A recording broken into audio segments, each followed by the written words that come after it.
All right, sorry folks, we're working on that audio right now. Judge McBurney is in his courtroom, which is on the 8th floor of the Fulton County Courthouse. Right now, he is informing reporters what has just occurred. We are listening in at the same time, so stay with us for 1 second. You get it? Welcome to WYCD Wicked. That stands for What You Can Do. And baby, we got some breaking news. Let's attend to it. What you're hearing is, I'm going to manually run the audio here. You're hearing the judge telling, so you're not missing anything. We're going to pot up his audio as soon as we hear from the judge, Judge McBurney, who's presiding over the grand jury. When he has an announcement to make, he is holding forth. The reason we're looking at the rest of the courtroom right now is, I will tell you, under Rule 22 of the rules of the Superior Court, we are not supposed to be recording in a courtroom until the judge is on the bench. This is a little bit more of an unusual situation, so the judge is on the bench, but is apparently awaiting. So, hi everybody. We're going to do the proper stream, but let's cover this breaking live news first, because why not? Credit to Atlanta News First for the stream. Give them a subscribe if you're grateful. Some excellent vamping on their part.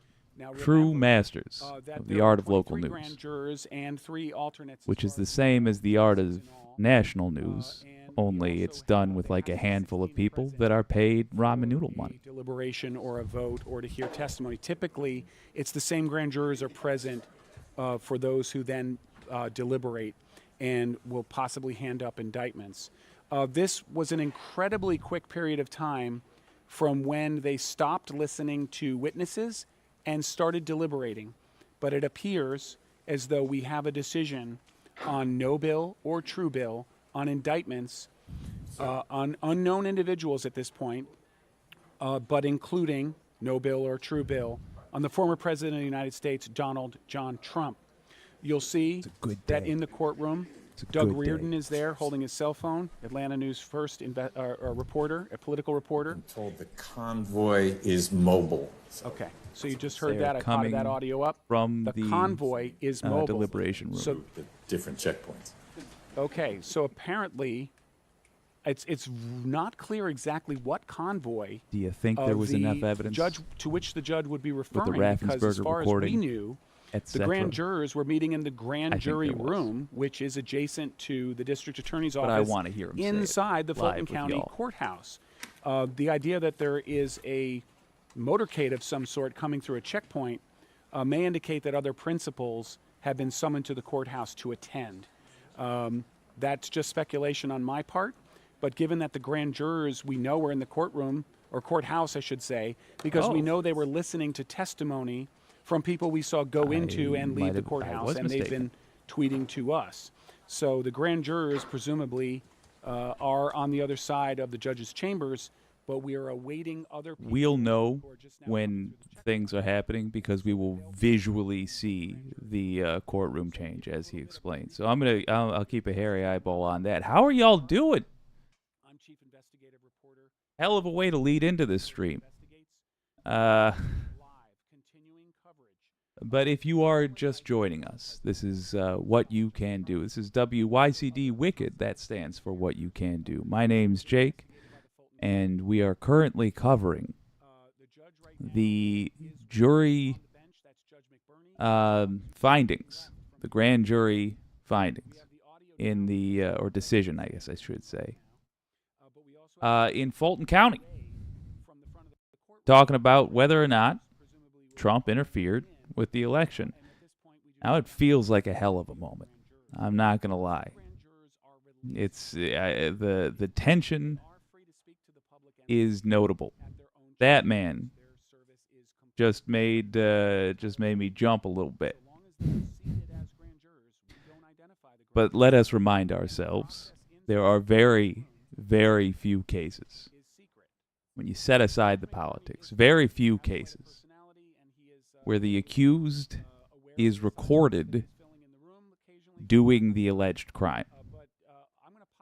And this is not a decision about whether or not he is guilty. This is a decision about whether or not we ought to discuss it in a court of law. So I would think it's very unlikely that we're going to get anything other than a absolutely. But then again, my heart's been broken before. I'm very excited to talk to y'all, but terrified of taking my my eyeballs off of that courtroom right there. Ooh, mercy. I am every day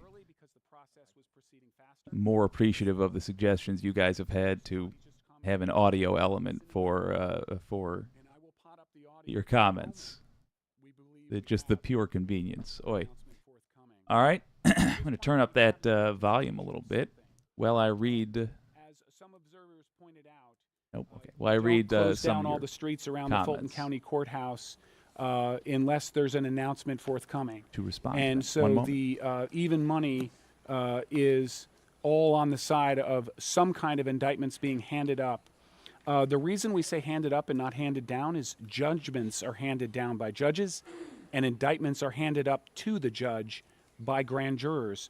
That's why we use that phrase. An indictment, again, just an accusation, but it is an accusation from a grand jury, and we are awaiting some dignitaries possibly parties to the case up to and including members of the district attorney staff, could be the assistant district attorney. Remember, some people, didn't know when this was going to happen and have to come back, just like when we're waiting on a regular criminal trial jury. Pulling that down for a moment to respond to some of your comments. James Lawson, they're still going so late? Yes, they are. Yeah, Mars Falcon, deputy has a fat stack of papers for the clerk. Yeah, this is the sort of thing where nothing would surprise me if they said it took 30 seconds or they said it took 18 hours. You could make a case for either, and I'd buy it. Wicked Foxy Dragon, I hope the fact Trump is witness tampering is brought up. Yeah, it won't be, if you're thinking about the same thing I am, it won't be in this particular grand jury, but I wholly suspect Judge Chutkan is going to address it. I don't see how she can't. I mean, he's in direct defiance of her orders, in my humble opinion. Mars Falcon, I think they waited past normal business hours for a safer environment. My guess, just a guess, is that it's on purpose. Yeah, that makes a lot of sense. I see the logic there, and I'll steal your opinion as my own, and I think that makes a lot of sense. Brendan Carter, what's going on, folks? Good to see you. Hello. Bird Beer, here we go. Yes, indeed. Oh man, oh man. Well, I'll tell you, folks, this today's stream is going to be different for a lot of reasons. This is one of them.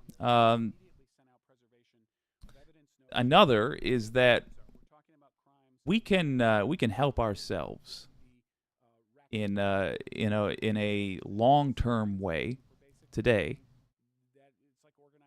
and it's really disappointing how we can help ourselves, but it's nonetheless true. And I didn't talk about this 2-3 days ago because I couldn't put it in words that felt right, because it's not an act of charity I'm going to ask you for, but it's going to sure as hell going to rhyme. Donate to Rebecca. I'm watching it, don't worry. Donate to Rebecca Azor's PayPal donation page if you got $5. If you were gonna give your old pal Jake $5 today, I appreciate it, but I ask that instead you donate it to Rebecca Azor's PayPal account. Any money we make through super chats on this stream tonight is going to Rebecca. Your old pal Jake himself has a finite amount of dollars in the bank, so if you gotta choose between using the YouTube super chat or just going directly to the link, use the link. And we'll explain why later, but first, here's something tasty. We are seeing people filing into the courtroom, including Let's just a enjoy bailiff the holding moment, ladies and documents. gentlemen. This is a deputy. Is it evening or night? Hello, ma'am. Thank you. Let's listen in.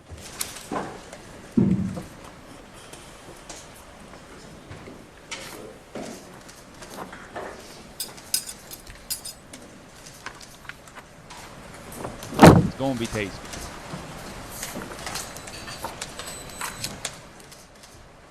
Madam? Hungry?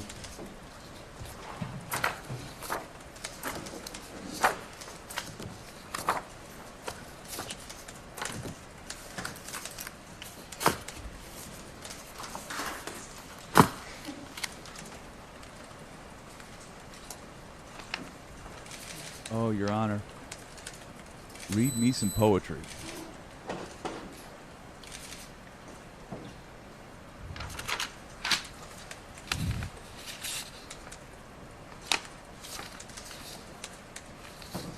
Come on, buddy. 1 second. Okay, just making sure.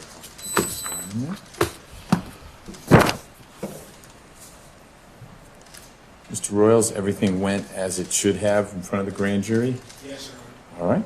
Ms. Alexander, you're prepared to take this? I guess I'm delivering it to the clerk. You'll maintain custody of it from here? Yes, sir.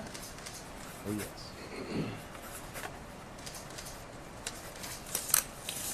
All right.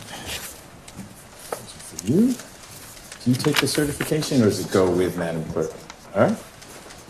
Thank you all. Yes, you too. All right, you guys, make way. Is that the stenographer I hear? Typing on a laptop with the clacky key? Doesn't matter.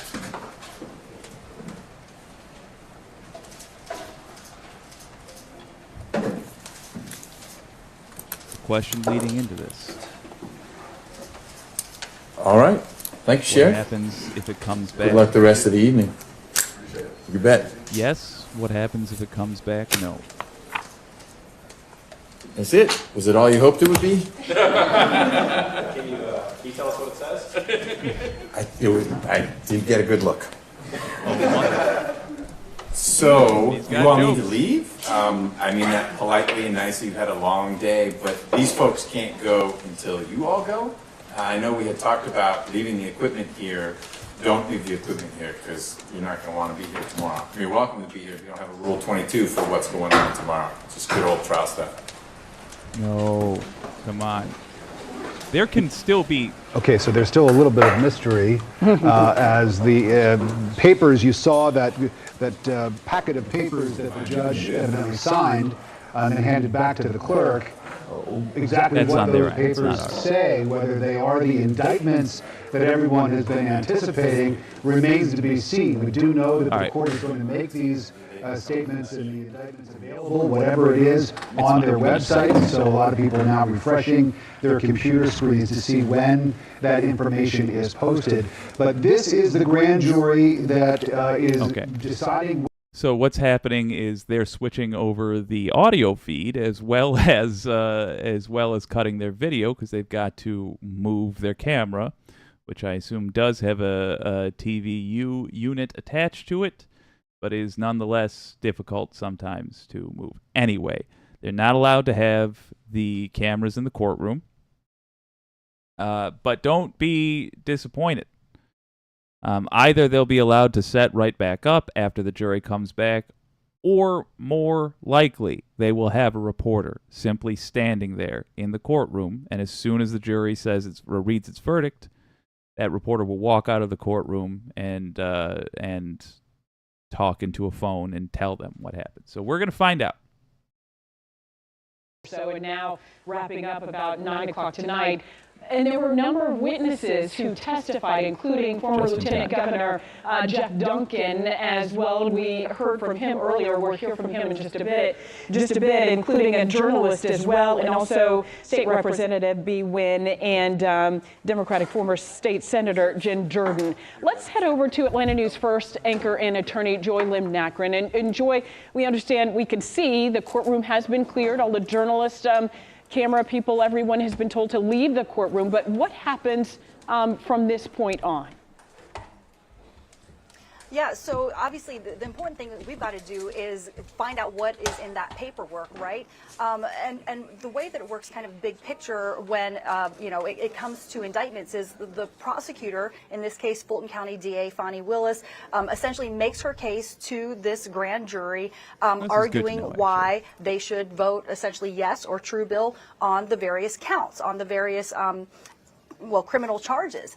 And they will basically look or have looked through each one individually, and then they come up with a vote, no bill or true bill. So, for instance, if there is a RICO charge, then which of course is a possibility, then the grand jury votes on whether they believe there is probable cause to support a RICO charge. And, you hear a lot, just kind of in colloquial jargon, especially from legal analysts, you hear that saying you can indict a ham sandwich.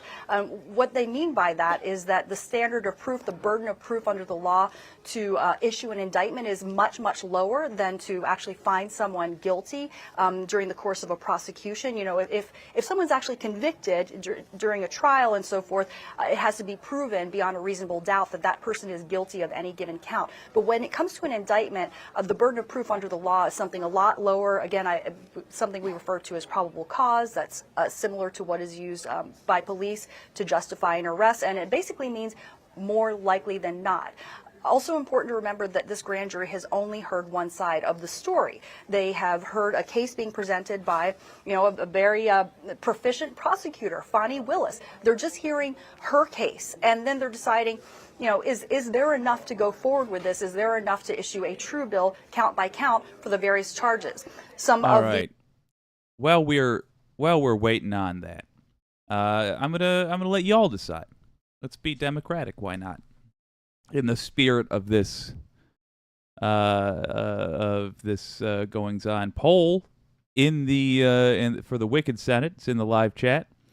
Do you want to stick with this, baby? I'll ride this out till the end. I want to see this, but I also did say there's a show at 9, and you're the folks that are here for it. So if that's what you want to see, that is what we'll do. Let me know in the community poll. Should be seeing it now. Stick with this stream or go to the live show. I will say, if we stick with this stream, we got the live show right after.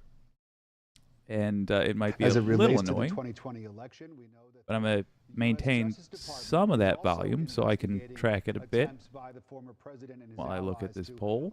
Hey, Obsessive Audio, good to see you. And John Doe, well done on the first vote.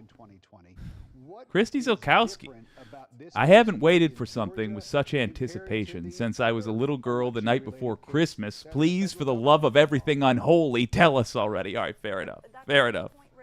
Yeah, there doesn't seem to be. There is universal consensus on this. It's indictment all the way, so that's what we'll do. All right.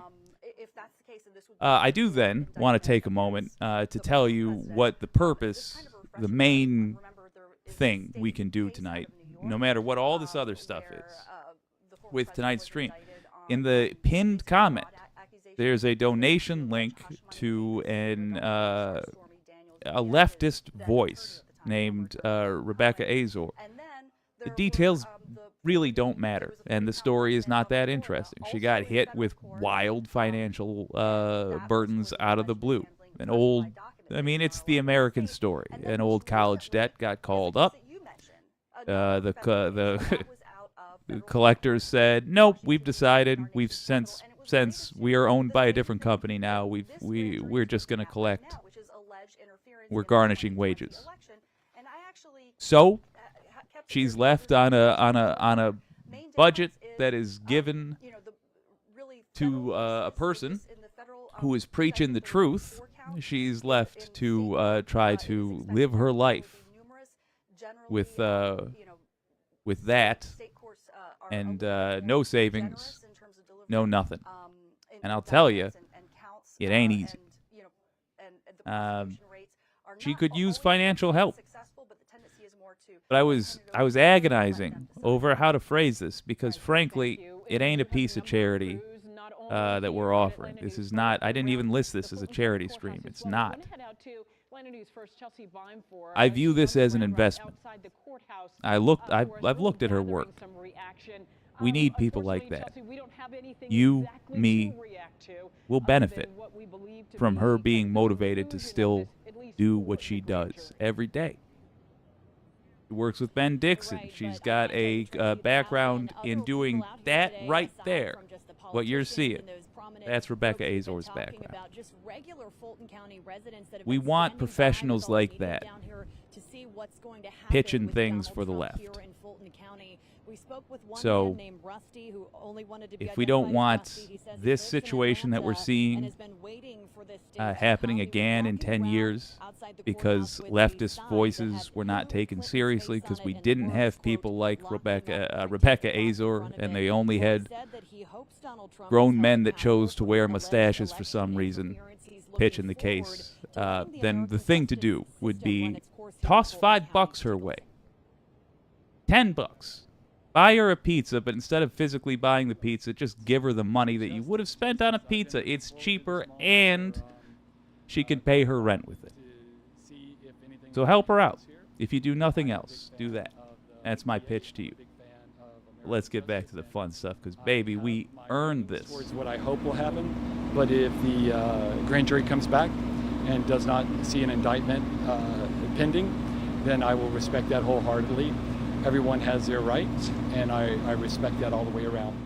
Let's also remember that on the off chance we don't get an indictment, and I realize this is going to be real effing rich coming from me, but on the off chance that the grand jury returns and says no indictment, we're not convinced, leave it alone. I know.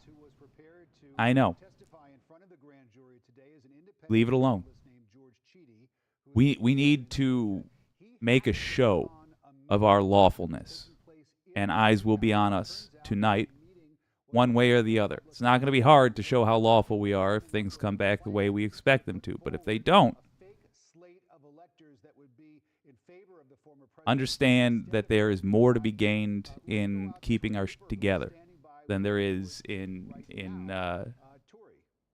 losing our heads.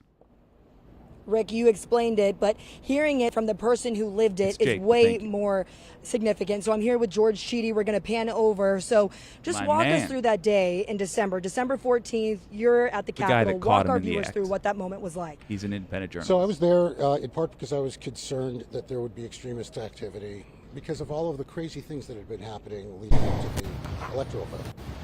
While I was there, I saw someone I recognized as someone who would have been a Republican elector if they had won. This person is someone, I've known him since he was 12 years old, but he wouldn't make eye contact with me. So I assumed something was going on. When he went into a room in the Capitol, I followed him with the camera going and was chucked. Before they told me to leave, before they made me leave, I asked, why are you all here? What kind of meeting is this? And I was told, this is an education meeting, and plainly it was not. Okay. And so when that happened, you said you started recording? So I was recording as I walked in, and that's something I learned as I was covering protests in the streets in 2020. If you're live streaming, even if they take your camera away, the video's still out there. And I want to walk through that a little bit. And today, right, you were called back here to show up at 4 p.m. Take us in the courtroom with you. Remember that. So I hadn't been expecting to be here today. As a matter of fact, hey guys, you're just here on. You can still see a law enforcement presence out here, but it is. There's way fewer deputies. They sent home most deputies. Faster than we thought. Don't you think? Don't judge him too harshly. Found a jacket, and then I sat. And I sat in the waiting room until, half an hour ago. Mic check, 1, 2, 3. Mic check, turns 1, out they 2, don't 3. need that testimony. Guys, we in are order to make a just decision. right down the And street that's here. fine. That's They're the It's ones been who shut screwed up down the audio, all so I day don't feel long. bad about this. I was just checking for sound booth controls that are not there. For the A lot of record. people want to know if this is going to carry on until tomorrow, but we did see the judge sat and It he's really going through does. The papers. old What do you think? instincts come to Honestly, Oscar, surface. do you mind at one point just My understanding. All right, we're having some audio difficulties, as See? you probably heard. Some other reporters' microphones sort of bleeding All right, into our let me audio. bail them out here. Look, if you ever wonder why I have so much sympathy for folks like Rebecca Azor, who come from specifically a local news background, what you just saw, I promise you, there was some ridiculous-looking doofus that probably looked like this in the booth, desperately yanking on controls, trying to fix that audio live, knowing the whole nation's watching. It's where gray hairs are born. All right, let's hear what they had to cover that up. Don't get out of hand once we learn about what the grand jury has decided. With George Cheedy, too. Ooh. Tracy, that's exactly right. And the county knew that this place, this courthouse, would be a pressure point when this indictment, if this indictment did come down. And we're starting to see that presence right now as we have the barriers going up around the courthouse roughly a week ago. And there certainly is a presence from deputies out here. Those blue lights, those are deputies. They have been on all sides of the courthouse all day long. Rick, you call this a chaotic day that has extended into the night. And you have to remember that just guy to Blonde Jake. That's... Yeah, all right. Blonde Jake, assuming Jake could also resist the smell of a pizza from 3 blocks away. That's Blonde Jake if he'd seen the inside of a gym since his 20s. Oh, Tinkerbell, muscle memory, LOL. Yes, yes. I was looking at the wallpaper like, where the fuck is the dial? John Doe, you're cracking me up. Toe and Jack, hello all. No decision yet in Georgia. No, Pinkerbell, there's 34 people here. Yes, indeed. Hit that like button. You know, I won't hesitate to beg. I'll embarrass us all. Hit that like button, baby. Oh, mercy me. All right, let's find out what blonde fit properly employed Jake. Let's just stop describing this guy and see what he has to say. From Fulton County Sheriff's Office, we saw Pat Labatt, the sheriff himself, just outside of the courthouse. He went into the courthouse today, and of course, Pat Labatt, he said just a couple weeks ago that if the former president were to be indicted, he would like to have a mugshot of the former president. We have not seen a mugshot of Donald Trump in any of the other cases throughout the country. So while a lot is anticipated right now, we're watching the doors anticipating anyone to come out, and we're watching the web right now to see if anything will upload. We know that the story will continue tomorrow and into the next day of what Knock happens it off. next. I'm what watching is you. the next chapter, but it is something that, of course, started in 2020, and here we are, 2023. It's all culminating. Back to you. All right, Patrick, thanks very much. And as Patrick was talking, we are, in fact, starting to get some bits of information about what the grand jury has decided. And we can tell you now that this grand jury has approved 10 indictments in the case against the former president and his allies. We can also tell you that the grand jury did not vote against any of the indictments that were presented to it today by the Fulton County District Attorney Fani Willis and her team. Remember, Fani Willis's investigation first began with a special grand jury that was seated that did its investigation for a long period of time and then issued advice, basically recommendations on indictments. And we heard from that special grand jury a couple of months ago. We also heard from the foreperson of that jury that, in fact, they had recommended that Donald Trump be one of those people who was indicted. And so this is a new grand jury that was just seated, and they were presented with the information and the advice that the previous grand jury had come up with. And then, of course, Fani Willis and her team of prosecutors able to present all of those recommendations to this grand jury.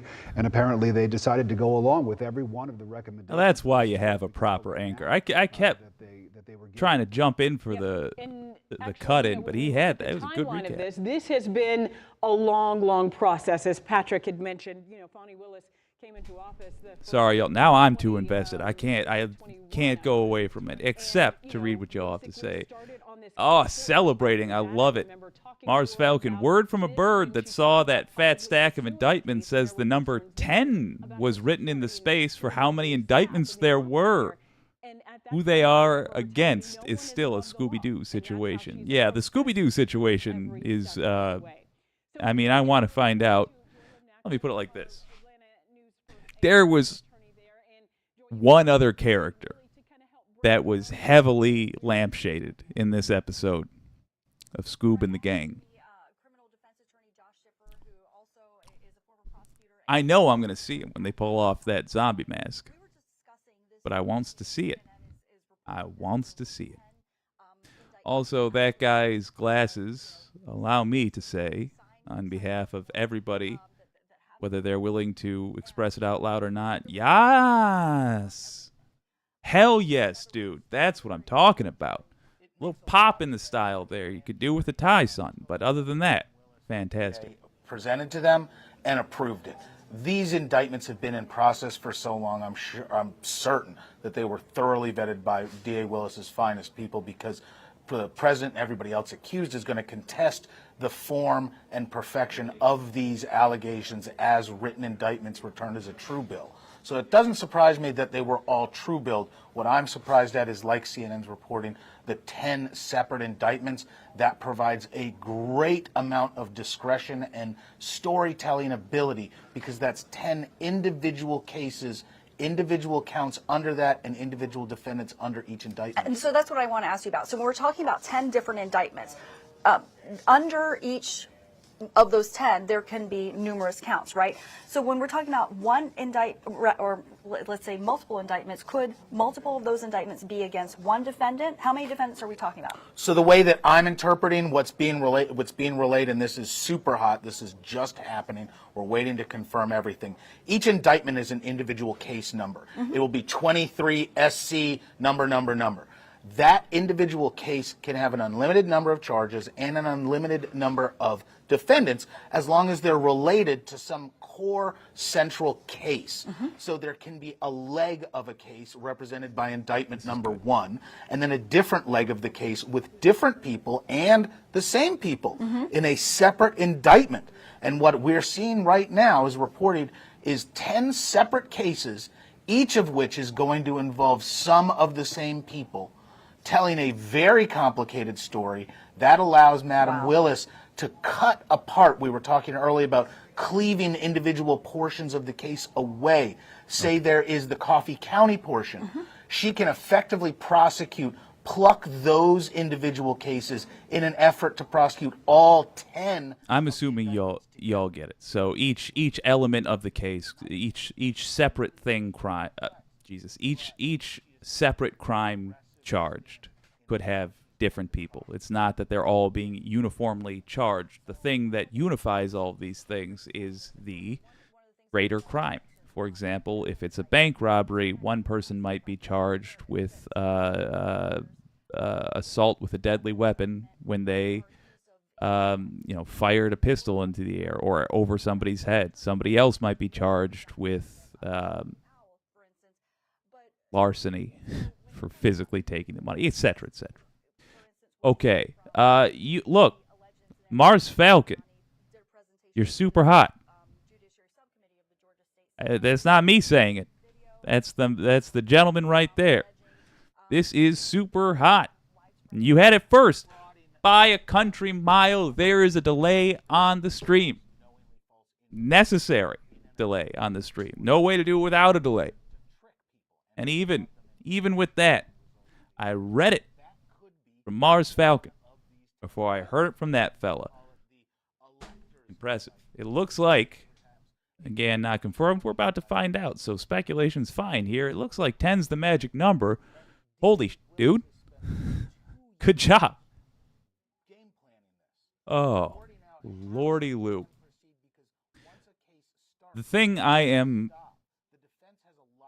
truly looking for, since it looks like we have the time, fine. Let's do a proper breakdown. The thing I'm genuinely looking for, I don't have any doubt in my mind that they're going to say, yes, we have to have a trial about what. If all we had was the recording of the phone call of Trump and Raffensperger, if that was it, I would still expect an indictment to come back and say we ought to have a trial about this. What I'm interested in is who else did they get? Who else was involved? What I want to see is a lot of Georgia Republican Party officials. That is what I am looking for. I want to see the Georgia Republican Party officials who participated in this, if that is indeed what happened. I want to see them named. I want to see them being held to account and not simply listed off as though they were a hapless tool. Because this took coordination, and I have been upfront a pretty decent amount of time now, that the Republican Party, in my opinion, is a criminal organization. They exist primarily to do crimes, to swindle people. And, when their crimes were restricted to those crimes which we find socially acceptable, when their conning was only interfering with the normal things that we accepted as natural, if sad, we had found a way to operate. Maybe to our shame, we had found a way to operate. We had found a way to operate with black folks getting killed by the people we pay to carry guns. We had found a way to operate with heavily gerrymandered districts because enough of our voice was able to squeeze through. We had found a way to operate when 4 out of every $10 we made was given to billionaires to gamble with. We found ways to operate. But we cannot operate when they go this far. We cannot operate when we cease to be a democracy. Hopefully we'll learn a greater lesson from all this. Hopefully we will not simply fight this hard for things to go back to the way they were. Hopefully we will realize that this situation was only possible in a flawed system, and we will work to correct that system. However, we definitely won't if there are no Georgia Republican Party officials named in this tonight. At least we won't be on the trajectory for that. I suppose that's a better way to say it. It will be a sign that we have more work to do than I thought, and I already think we have a lot of work to do. I'm not looking forward to doing more work. I'm happy with our workload at present. So what I'm looking for is specifically of the people named in this indictment tonight for Georgia Republican Party officials to be among them. I think it's virtually guaranteed that they will be. I think it's virtually guaranteed that there will be an indictment. We'll find out. Tori Cooper, who is outside the courthouse with Tori. someone who was on the schedule to be a witness today, an independent journalist from here in Atlanta. Tori. I do want to hear this. I think y'all would appreciate And that independent this guy. journalist is George Chidi, and he's right here. We wanted to make sure we heard it from you. You were just in there, and you tweeted out just a few minutes ago saying, looks like I was not needed. Yeah, it looks like the grand jury heard from 7 or 8 other people, and that was sufficient for them to make a decision. All right, and then so people may be tuning in right now. You were one of the witnesses that was called to testify because of the day, December 14th, and what you saw. Walk our viewers about what you saw in the Capitol that day here. On December 14th, the electors were voting, and each state votes for their electors on December 14th. That you choose them when you vote in November, because we don't elect our presidents directly. The problem is the Republican losers, in this case, wanted to submit an alternative slate of electors. They wanted to claim that they had won the state. And so I noticed that they were meeting in a room, and I went in with a camera going. And I was told to leave. I was made to leave. And before I did, I asked them what kind of meeting they were having. And they said it was an education meeting, and that was untrue. That also appears to have been legally interesting, or so I thought up until about an hour ago. All right, and you started recording on that day, and there was 2 grand juries, with the special grand jury that was sat, and then the grand jury tonight. You already testified before the special grand jury, correct? Yes, I testified a year ago to the special grand jury, and I may have to testify in front of the regular jury given the indictments. I don't know that yet, and it's way too early to be talking about that. Right. I am uncomfortable with the idea of journalists being called to testify in front of grand juries. This is fraught. People who are elected to public office and hold power should not be telling journalists what to say and when to say it, and that's what this is. So on some level, my not having to testify is a win for journalism. And it is still, you were something that was of significance that day. But the fact that that didn't happen, and then what was the proceedings like after? We know that, they were done, and we've now seen the judge have paperwork in his hands. And so, was that news to you? It's news to me, because I have been feeding the beast. All the journalists attacked me like jackals, because this is the most important news story in America right now, and perhaps it should be, but on some very basic level, it should not be unusual or unnatural for people in positions of power to be held to account. And so I want people to treat this like it is another Monday. And there are limitations of what you can say, but is there anything else you can say? Are you able to even say whether or not you think what may come up and what may happen, or what are you allowed to do in this moment right now? So I can say literally anything I want, censors notwithstanding. But I think it is prudent for me to refrain from saying, oh, this is a good thing, or this is a bad thing. What this is justice. And it isn't my place to say who should or should not be indicted. It is the role of that grand jury. And all I ask is that they do their job well. And my last question, really, this is the people. What do you have to say the fact that there was 2, the special grand jury and the grand jury today? What does that say about this process and why the American people should really trust it? I think that Fani Willis has been extremely deliberative. I think she understands what's at stake, and what's at stake is democracy. Democracy is fragile. Democracy is a soap bubble, fragile. The moment people decide that it's easier or better to fight their fellow countrymen than it is to band together to fight the other guy, we lose it. We cease to be the democracy that we aspire to be. And I fear that.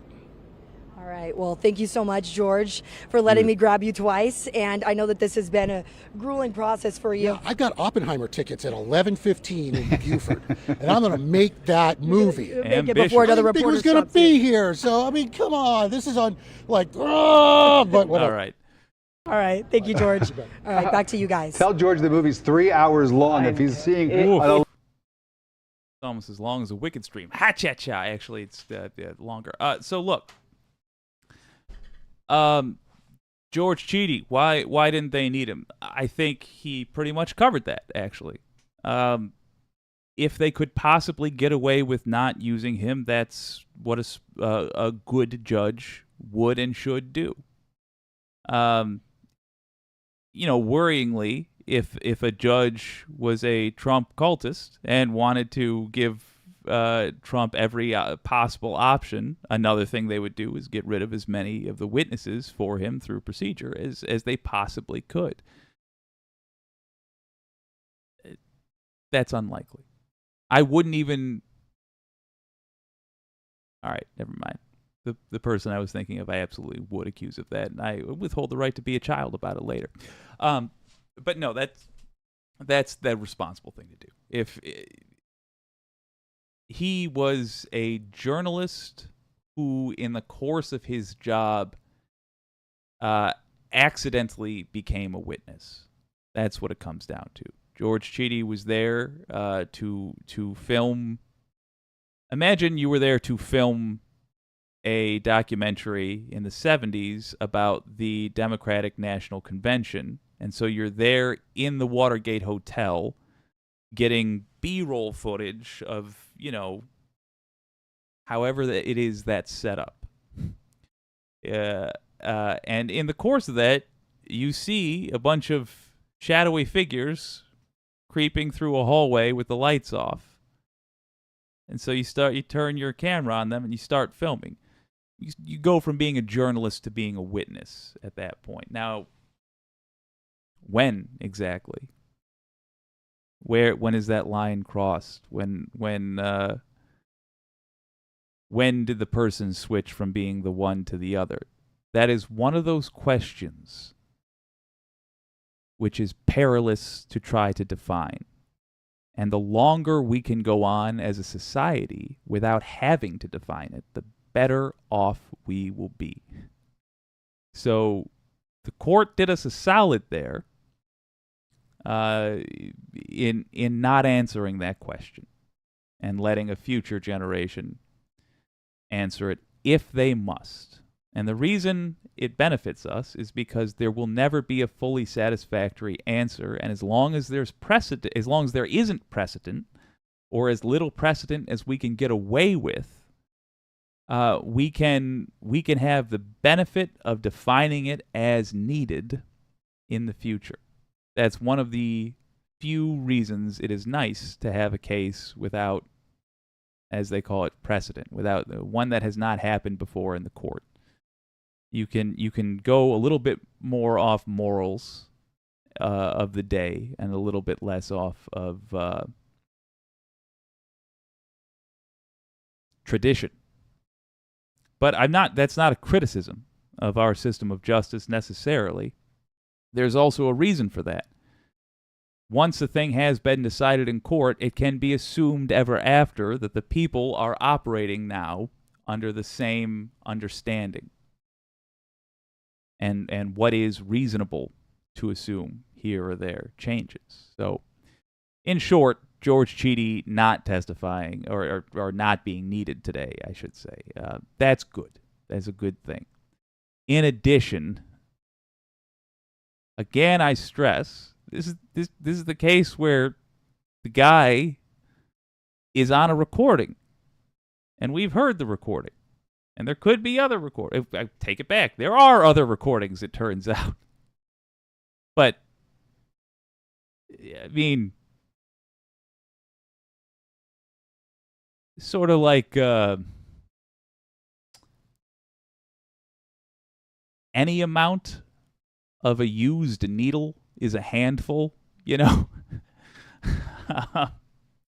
don't need a lot of recordings pressuring people to throw out votes or create others. You don't need a whole lot of those.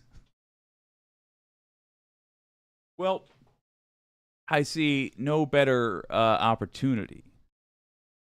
Son of a bitch! Now, the idea was, according to all of the information that's been gathered, the totality of the circumstances, which may also play into the potential RICO charges if those are part of the indictments, is that there was a plan to have those fake electors essentially muddy the waters. That when Mike Pence got up there to open the ballots from each of the states, there would be 7 states, including Georgia, that had 2 sets of competing ballots, 2 competing slates. And he could either choose the Donald Trump one, which was not certified by Governor Kemp, or he could just say, you know what, I can't determine which of these is authentic, so therefore, I'm not going to count that state at all.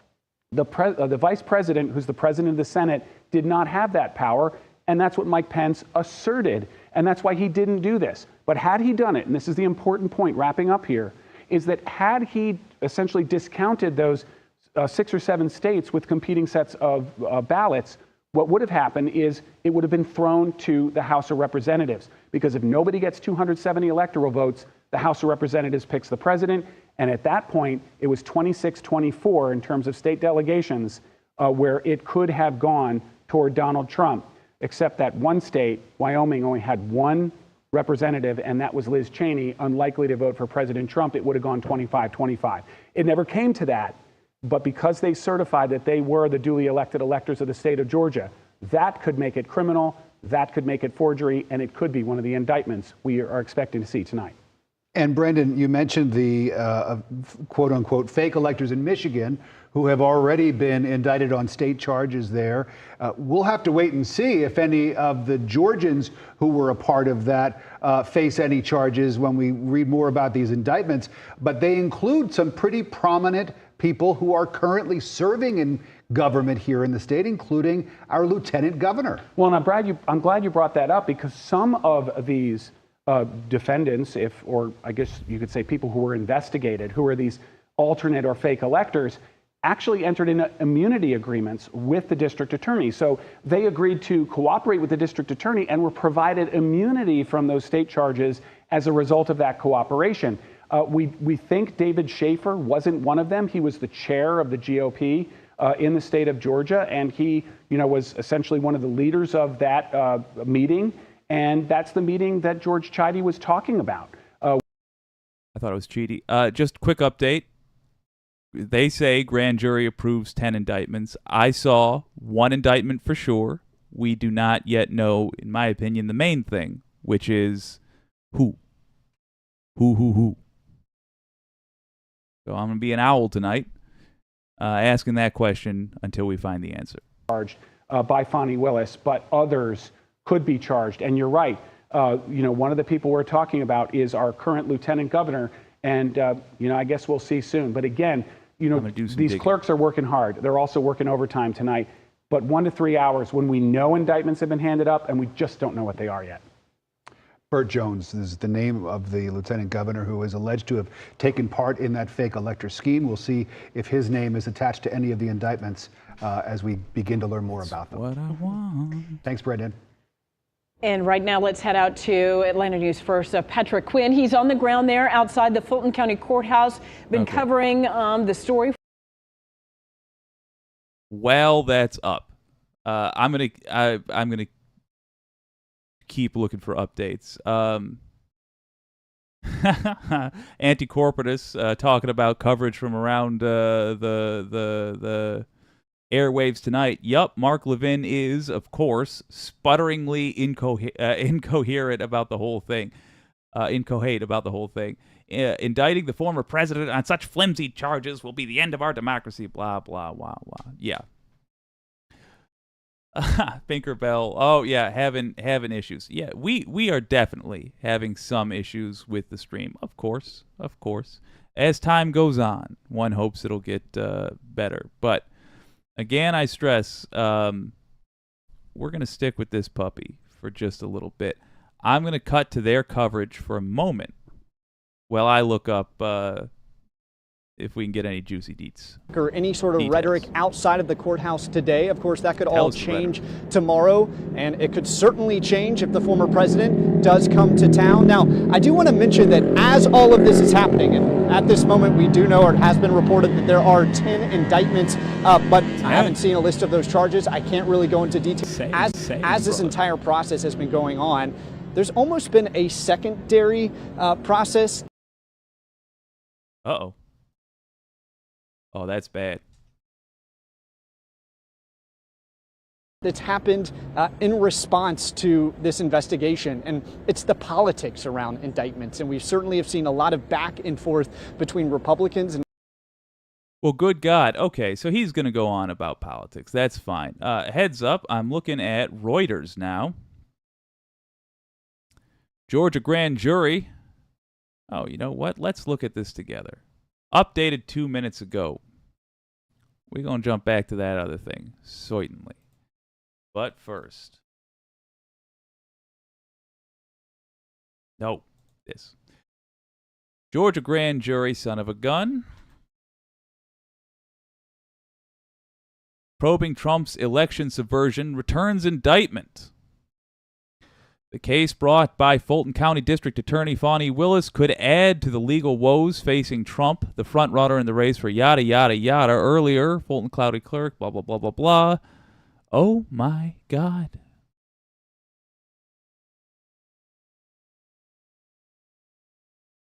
Yep. Just background. The whole story is in this first part.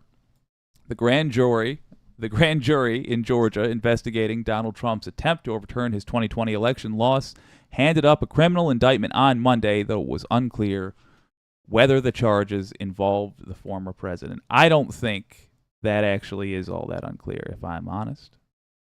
But I do think that whether there are actually Republican officials charged next to him is going to have a massive impact on what our lives look like in the immediate future. Let me just give a listen. Back to you. All right, Patrick, thanks very much.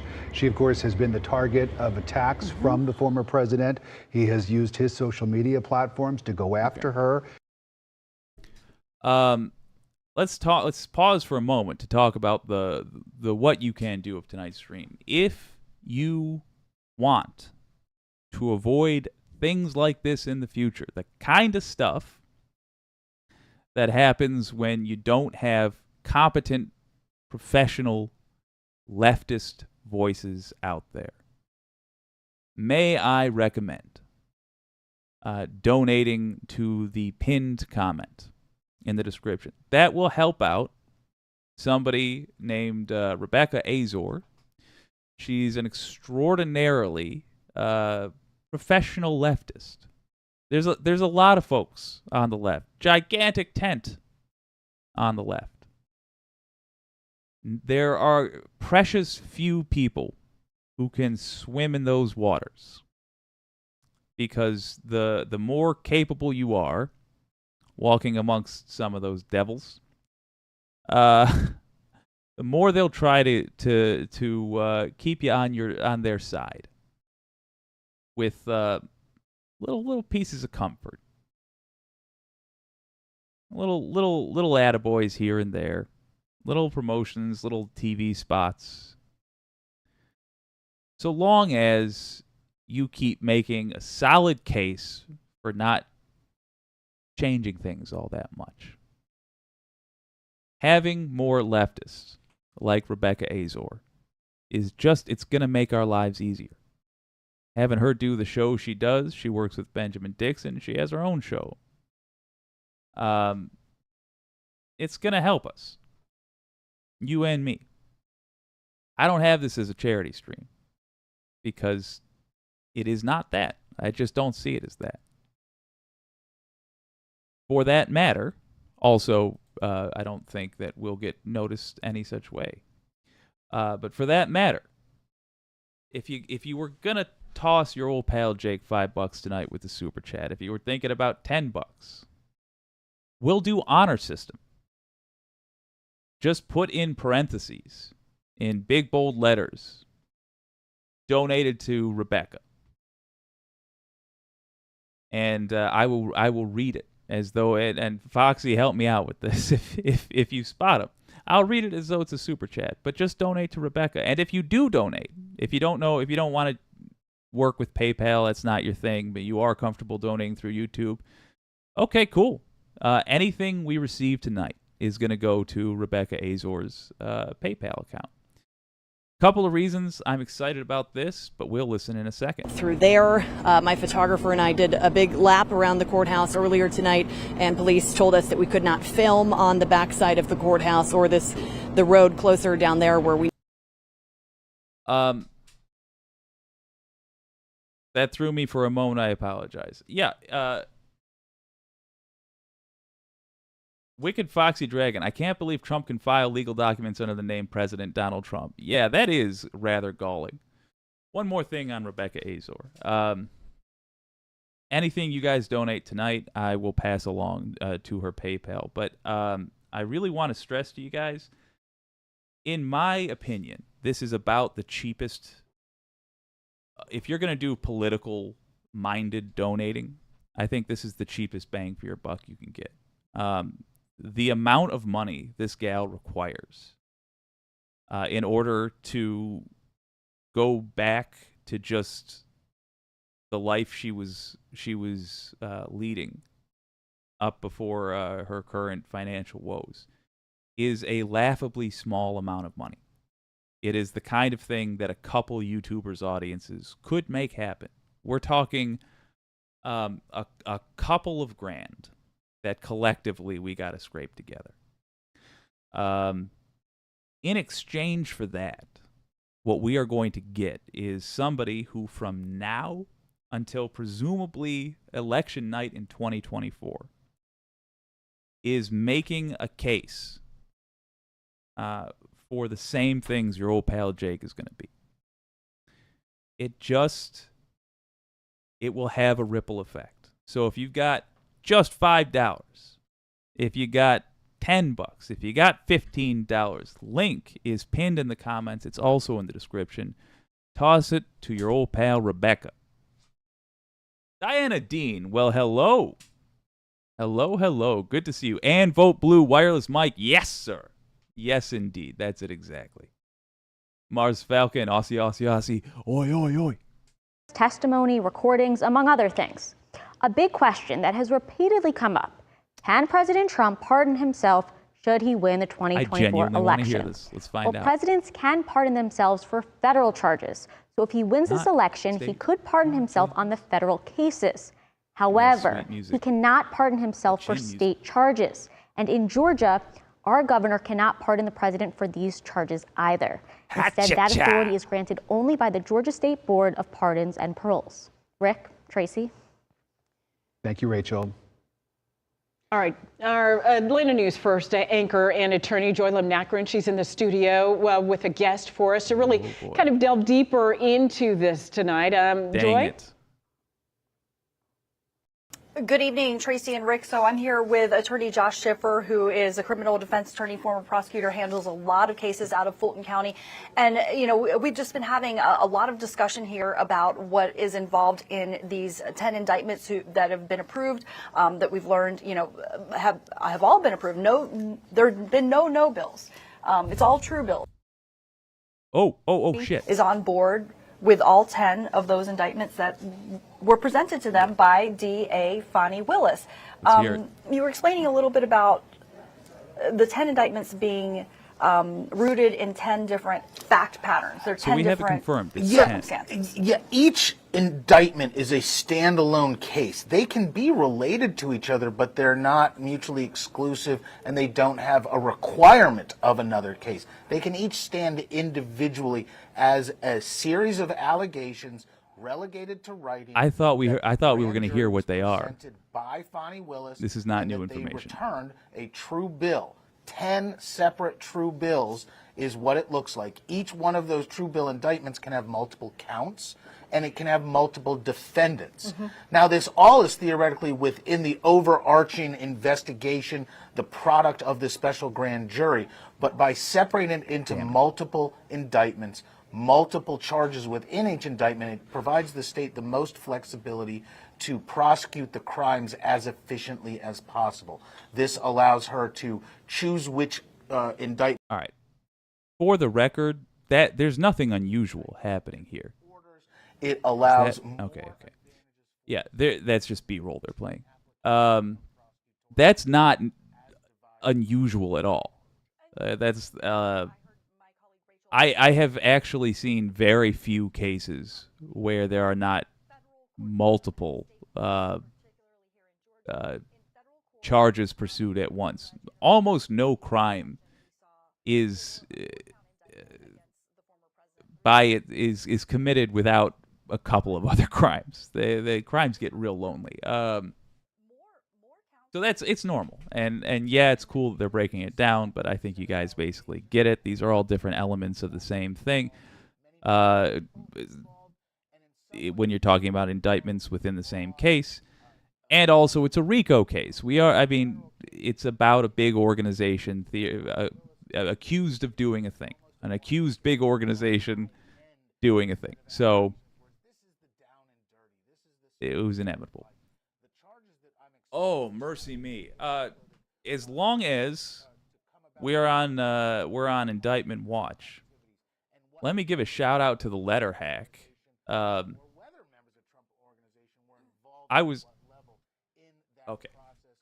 I'm telling you. I'm excited. Mildly terrified, but excited.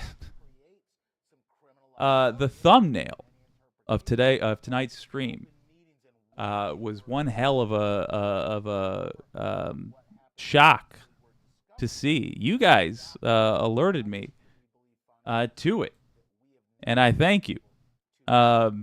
Apparently, your old pal Jake was spotted by the letter hack. I'm not sure how that came to be.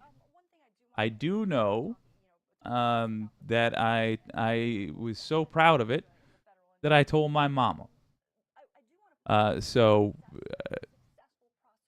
Whoops, there we are.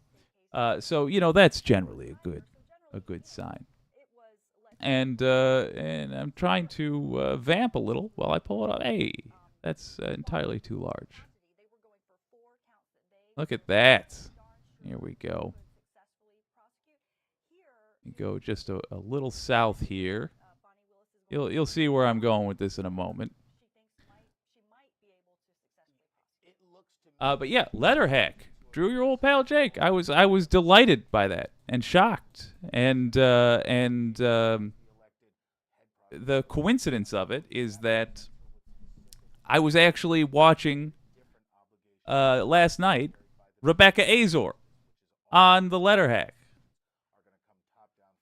So I was absolutely just tickled to find my mug disgracing that guy's social media.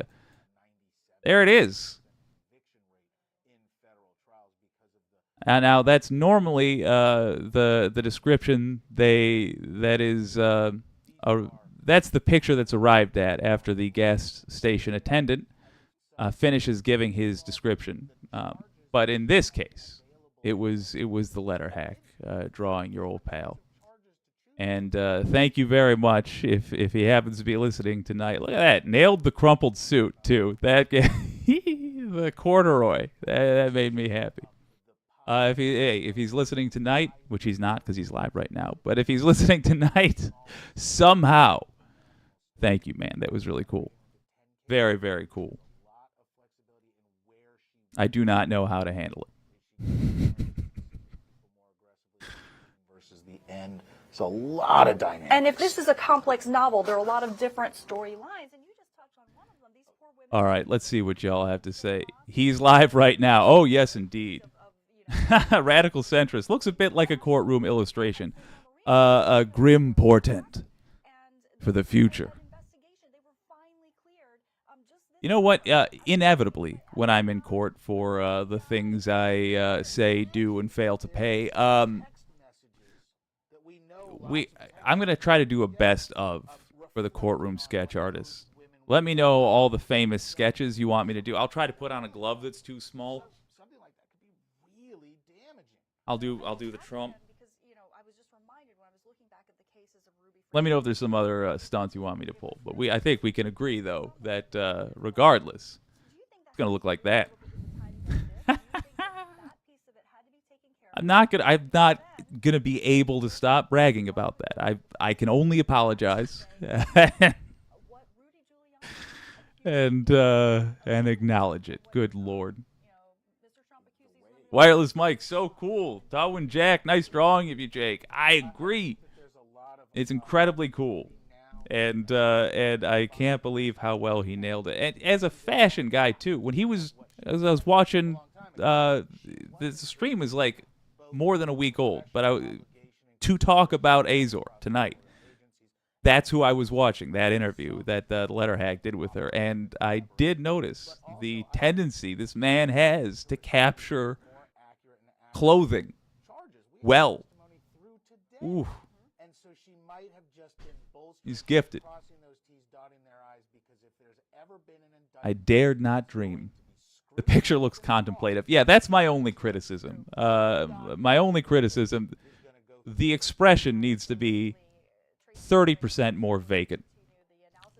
It's got to really look like it's a coin flip. Is he thinking about a more just system of economics within the structure of a democracy, or is he thinking, I ate 2 bowls of oatmeal and I probably could have fit 3 in? And it's always the second thing. Sometimes it's also the first, but it's always the second one. Be employed by the defense. Could she be put on trial as much as any of the people who are going to be They're indicted, busting our whose names chops, are going huh? to appear in these indictments tonight? That's an excellent question. And Joshua is unable to hear you. All right, let's take a moment, because I think if I do this often, I think you guys will develop the same thing. Y'all have mentioned watching local news as well, so I guess I'm preaching to the choir very much here. We're gonna do it anyway. These cats have been live, bouncing between camera feeds in a studio, bouncing between audio feeds in a studio, vamping, and they don't get to say curse words like I get to accidentally do. Just vamping. That's a team of people working together constantly, no commercial break. Not a one. They've been doing it for hours. That is an incredibly professional team. Let me shout them out. That's ANF. That stands for Atlanta News. I should probably see what it actually stands for. It's Atlanta News Now. I don't know why it's ANF then, because it is. Oh, Atlanta News First. Excuse me. Let me update the description. That's on your old pal. But you see, do you see? Atlanta News First has been live.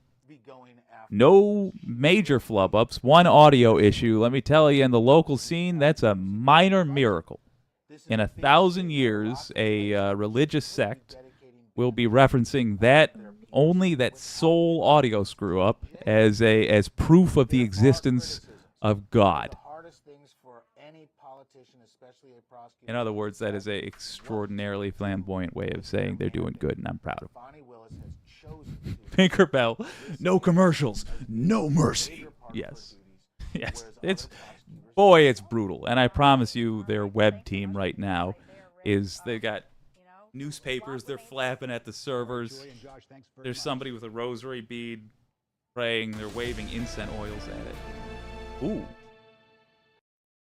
And good evening. Thanks so much for joining us on an historic night where we have learned that 10 indictments have been handed up by a grand jury in Fulton County against former President Donald Trump and his allies related to the 2020 election here in Georgia. We don't know exactly what the indictments say. We don't know exactly who is named in the indictments. We're waiting for that, and we should learn it within the next hour or two. Yeah, that paperwork is being processed right now. They're trying to do that as quickly as possible. After that, we do expect to hear from Fulton County District Attorney Fani Willis about this historic day. This has really been a case that she has been working on for almost 2 years now, over 2 years now, and anticipation, really, the nation watching, of course, Metro Atlanta and the state of. Don't worry. I'm not ditching it. Not ditching it. Just being real with y'all about programming and the likelihood of a functional stream being able to be maintained over a certain amount of time.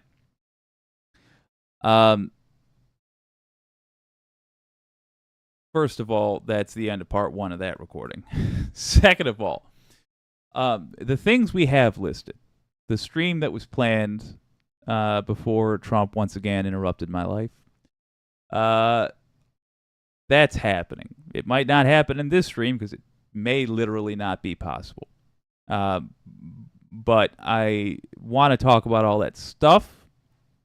We shall, in the worst case scenario, good news. Tomorrow's a 2 for Tuesday, and we will use one of those streams to do the intended stream. I am, however, sincerely having a ball hanging out with you tonight, and as long as we still eat our veggies and we still talk about the main thing that I think we can do to make our lives easier, I think we're good to go.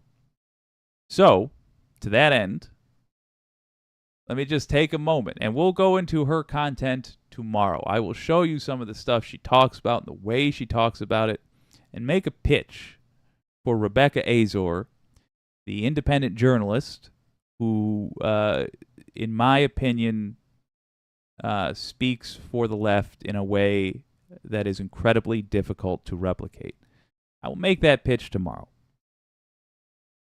I don't know. I can't presume what our relationship is. But if the word of your old pal Jake is enough for you to toss $5 towards some person you may have never met before, never heard of before, then let me cash those chips. Rebecca Azor. If you're not comfortable donating to a PayPal link, if you haven't done that before, you're much more comfortable just using YouTube. Any of the super chats you send tonight will be sent to Rebecca Azor. If you guys, given that just in case, I'm covering my ass here. If I look up during this Trump stream and find that somehow a massive amount of money is suddenly flowing through the super chat system, I reserve the right to delay those payments by how long does it take YouTube to process payments? 45 days, let's say. Just in case. But this is not a charity. It's not. It's us buying something for our money, something which truly, I'm watching the stream, okay. Something which truly there is no more efficient way for us to spend our money. Rebecca Azor is, she comes from a background which is in fact, what the hell? Because we've been out here trying to give you every update. I went into courtroom 8. Which is in fact just like this. 10 years ago, that could have been Rebecca right there. But she left that. And I got to tell you, she left that for the pretty much the exact same reasons that are listed in this channel's description. She saw the brutality and she wanted to do something about it. She's got a head start. She's been doing this, I mean, the internet game, a little bit longer. And she's got a skill set that I don't see anybody else possessing. Not really. The closest we have on the left, in my opinion, is me. But back in the day, I didn't do what she did. See that handsome Joe up there? Obviously, I was the guy who was coordinating for him.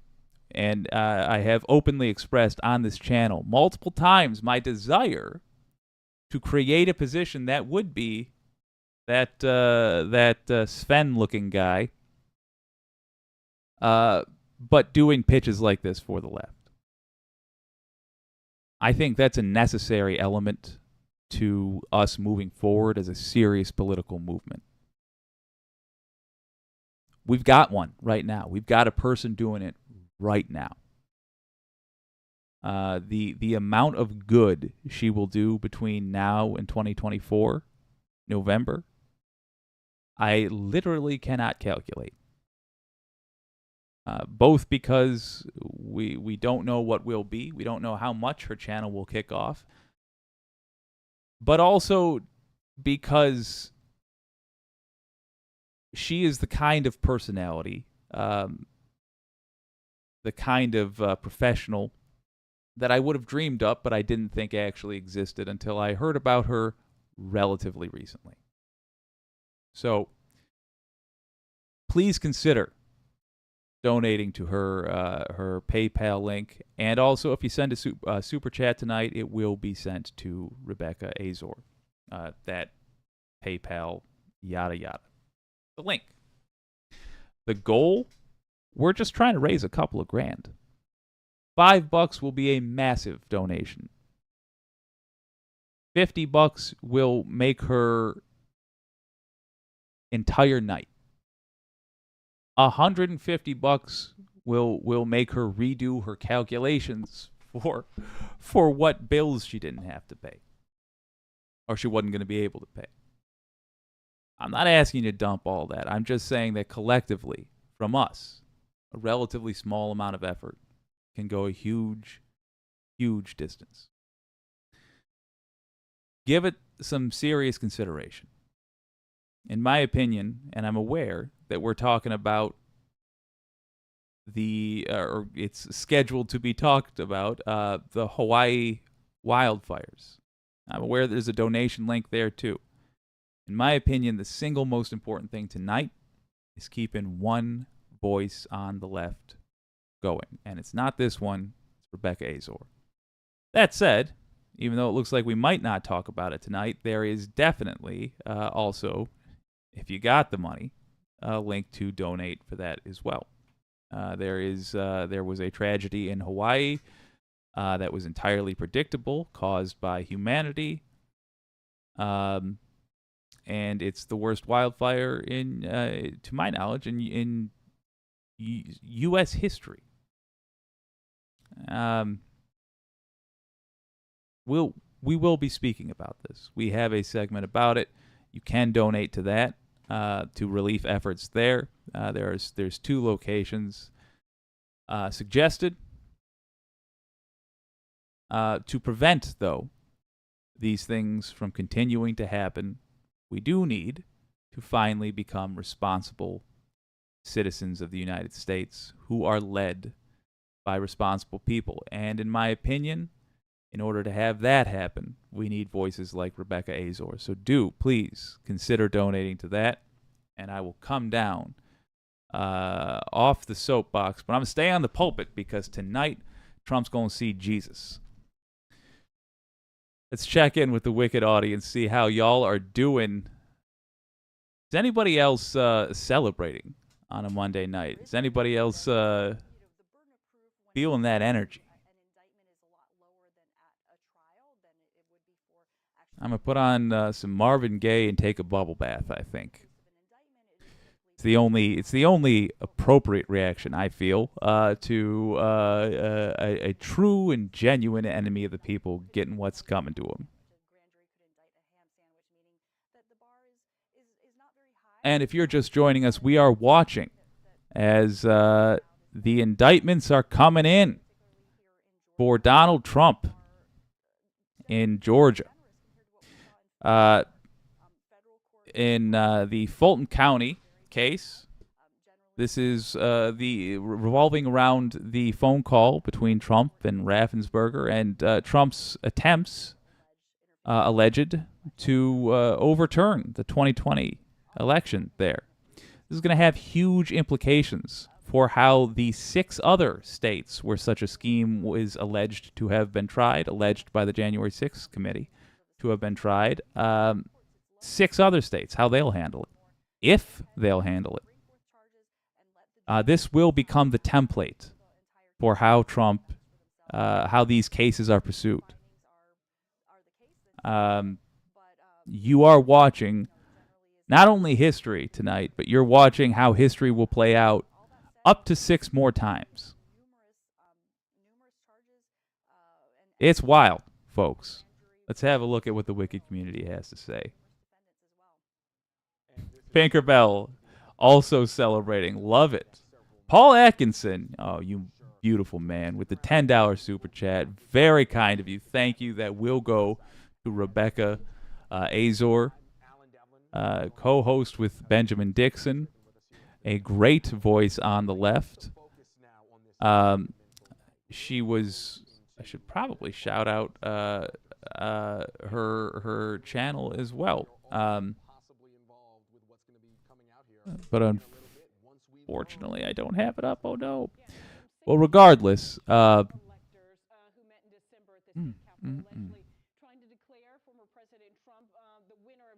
well, she's on Act TV. I'm sorry, I don't have the link to the video I was just watching. But Act.tv on YouTube is the channel she is most often featured on. And we are on Indictment Watch. So let me just listen to this real quick. Yeah, and so here's the critical issue, that they actually signed affirmations. They signed a document saying we are the duly elected electors for the state. Going into details about the what the fake electors said and did. We're going to find out. We're going to find out what the jury says.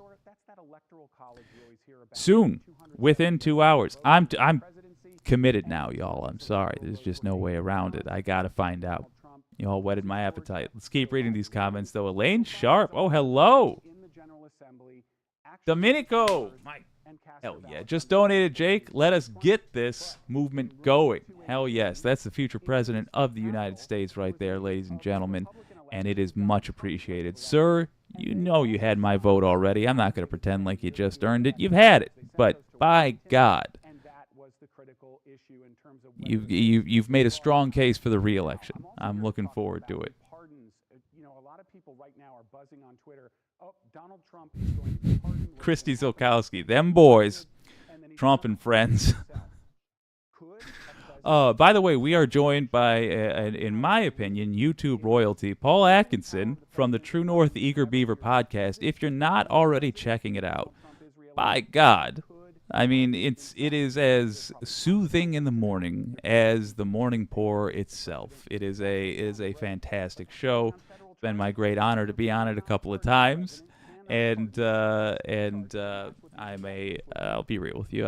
I'm much more a fan than a participant, and I geek out every time I'm on there. And I reserve the right to further geek. The other day, fellas, by the way, I don't know if you. I'm going to take advantage of the interactive nature of what we're in here. I don't know if you guys saw that message I left when I was going over to the True North Eager Beaver podcast. What I was trying to do was hack YouTube in an incredibly convenient way. There's a gaming channel of all things called The Cynical Brit, and from time to time he does YouTube hacks, and he was working with a streamer pal to try to do one such exploit, they call it. So if I was somewhat nonsensical to y'all, I apologize. I was trying to embed a live stream in a community post, and if it would have worked, we'd have a big chuckle about it. I don't know. It was just a proof of concept thing. But nonetheless, that's why that happened. Did you have a spike of like 16 people watching? Like just out of nowhere that was like up and down? I don't know. I don't think it worked. I didn't follow his instructions correctly, but it was a lot of fun to try. And it was an interesting stream, so kudos. The only thing unsettled in all of this is whether the Board of Pardons and Paroles could act sua sponte, which is essentially Latin for on their own. Ooh, Mars Falcon eating a tempura plate, my God. Based Paul, yes indeed, says John Doe. Wholeheartedly agreed. Looney Tunes, good to see you. Big fan of your work with cartoons. Pinkerbell, I subscribed to that pod after your last appearance.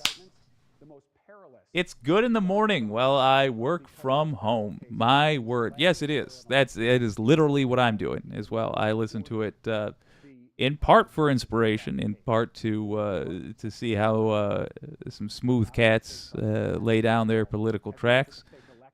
But also, when I'm doing the grunt work, it's nice to have the fellas in the cans. Boy, I know that angle. That's the we don't know where we're going. Let's take a moment to decide angle. I have to say, when I was watching the stream earlier, I felt so bad because a guy was talking with his hands like that, and he ruined the illusion. He made it very clear that instead of being on monitors facing each other like that, they were actually...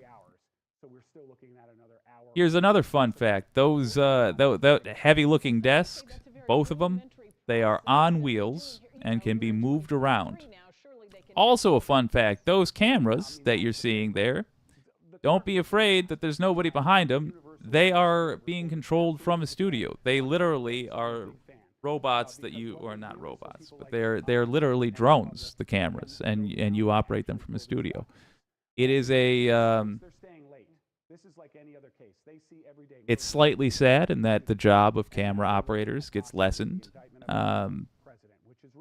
because one camera operator can operate multiple cameras then, but that's not capitalism being brutal. That's just technology evolving, and they're super, super cool. They also cost more per camera than I have ever made in the entirety of my working years combined. They're super expensive, and I don't know why I was ever allowed to be around them. I'm desperate to hear. Let's get an update. 10 indictments, as our political experts have indicated tonight. That doesn't mean 10 individuals. It doesn't even mean 10 charges. What it means, guys, is we're talking about 10 separate indictments, which may have multiple charges and multiple defendants. And that's critical because we could be talking about dozens and dozens of charges. We just don't know yet. All right, investigative reporter Brendan Keefe. Thank you, Brendan. We're going to check back in with you in just a bit. Yeah. I was kind of mealy-mouthed. Oh, let's listen. Here's look right now there at the courthouse as we continue to wait on these indictments to be made public so we can know who is involved in those 10 charges. Now, a big question that's been coming up here over the last 2.5 years since the Fulton County DA has been investigating Donald Trump is the amount of firepower, resources, staff that it takes to actually undergo something like this because, as you may or may not know. Okay. So, in case I wasn't clear earlier regarding the indictments and let's say the difference between charges and indictments, earlier I said I had rarely seen I think I said I had rarely seen a case without multiple indictments, and what I meant to say and should have said was I've rarely seen a case without multiple charges. That said, it's essentially the same thing, but up one, in the umbrella of, or the tree of whatever, I don't know, branching terms. In a big case, there usually are there's almost always multiple charges, and there often are multiple indictments, because for a case to get big enough, you have to have done a lot of really bad things. It's very rare that you're in a situation with the way just society is structured that you are in a situation where in one moment you can do a really, really, really bad thing. If you're not talking about the obvious violence and whatnot. If you're talking about a structured crime of some sort, it's just you just don't see it often, is my point. And I appreciate that they're giving us facts, but I think it is possible to hear the fact that they need to constantly, like, it is their job. I'm not trying to criticize them here, but it's possible to hear all they're telling you and to think that all of it is like super important. And I think that kind of obscures what truly is important about this. So 10 indictments, all right. If it would have been 20, that wouldn't have made me more excited. If it would have been like 5, that wouldn't have made me less excited. It just tells me it's a serious case. It's built out, but I mean 1,000 other things told us that as well. So in my opinion, there's not a lot to be gleaned from that. Roughly just under $2 billion, and a lot of that's going to fall on the shoulders of Fulton County residents. And you heard some of the numbers that Sierra just mentioned. I mean, more than 30% of those sitting in jail right now are unindicted, meaning they do not have any formal charges. They are just sitting there waiting to see a judge. And a lot of county officials that I have talked with, they are very outspoken about the struggles there, the problem there. And a lot of them have put the pressure on DA Fani Willis in saying that she's putting so much attention into the YSL case, into the potential indictments to former President Trump, that a lot of these people are sitting in jail unnecessarily, and that's caused a lot of problems. Yeah, privilege sucks, man.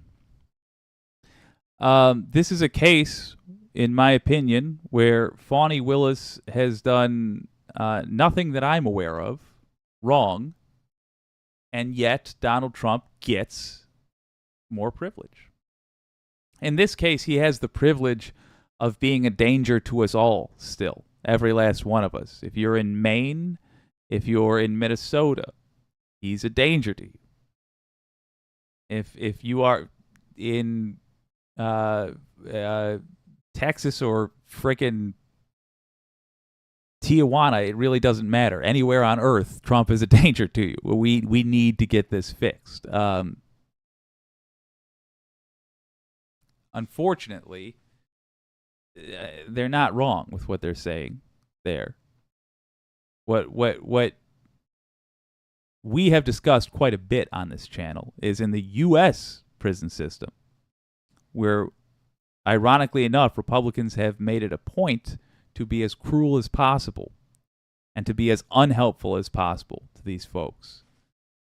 Trump, if he weren't a wealthy, powerful person, would be waiting in jail for a very long time before he even got this moment tonight. Or similar investigations have lasted 2 days, and this one was done in 1 day. Some people who were set to testify yesterday. Just checking. Okay. Yeah, Trump would have been rotting in jail. And if he had done something as serious as this, but just with a different context, a different name, if he were treated like the rest of us, that's what would have happened. And this would have been hanging over his head for a very long time. The compounding effect of the stress of just knowing that you have a serious court case in your near future, that's horrible. It really does control your life. If you've been even, say, the family of somebody with that happening, controls your life.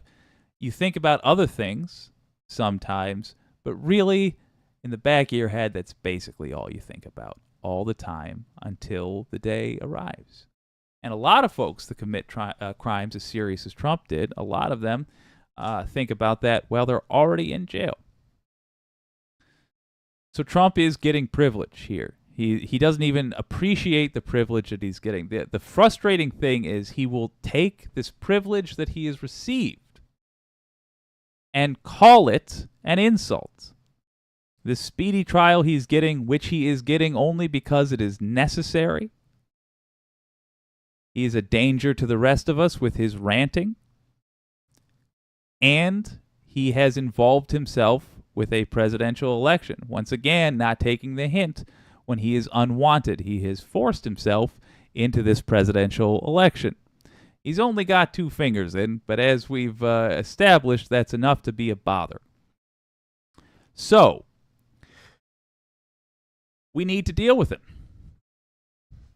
And it is a special kind of privilege he has, which is just the privilege of being the biggest we have. And the one we must deal with first.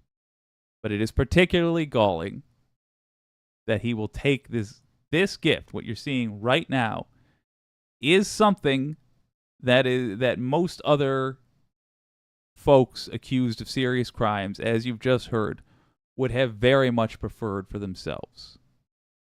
And he will call it an insult. He will call it a witch hunt.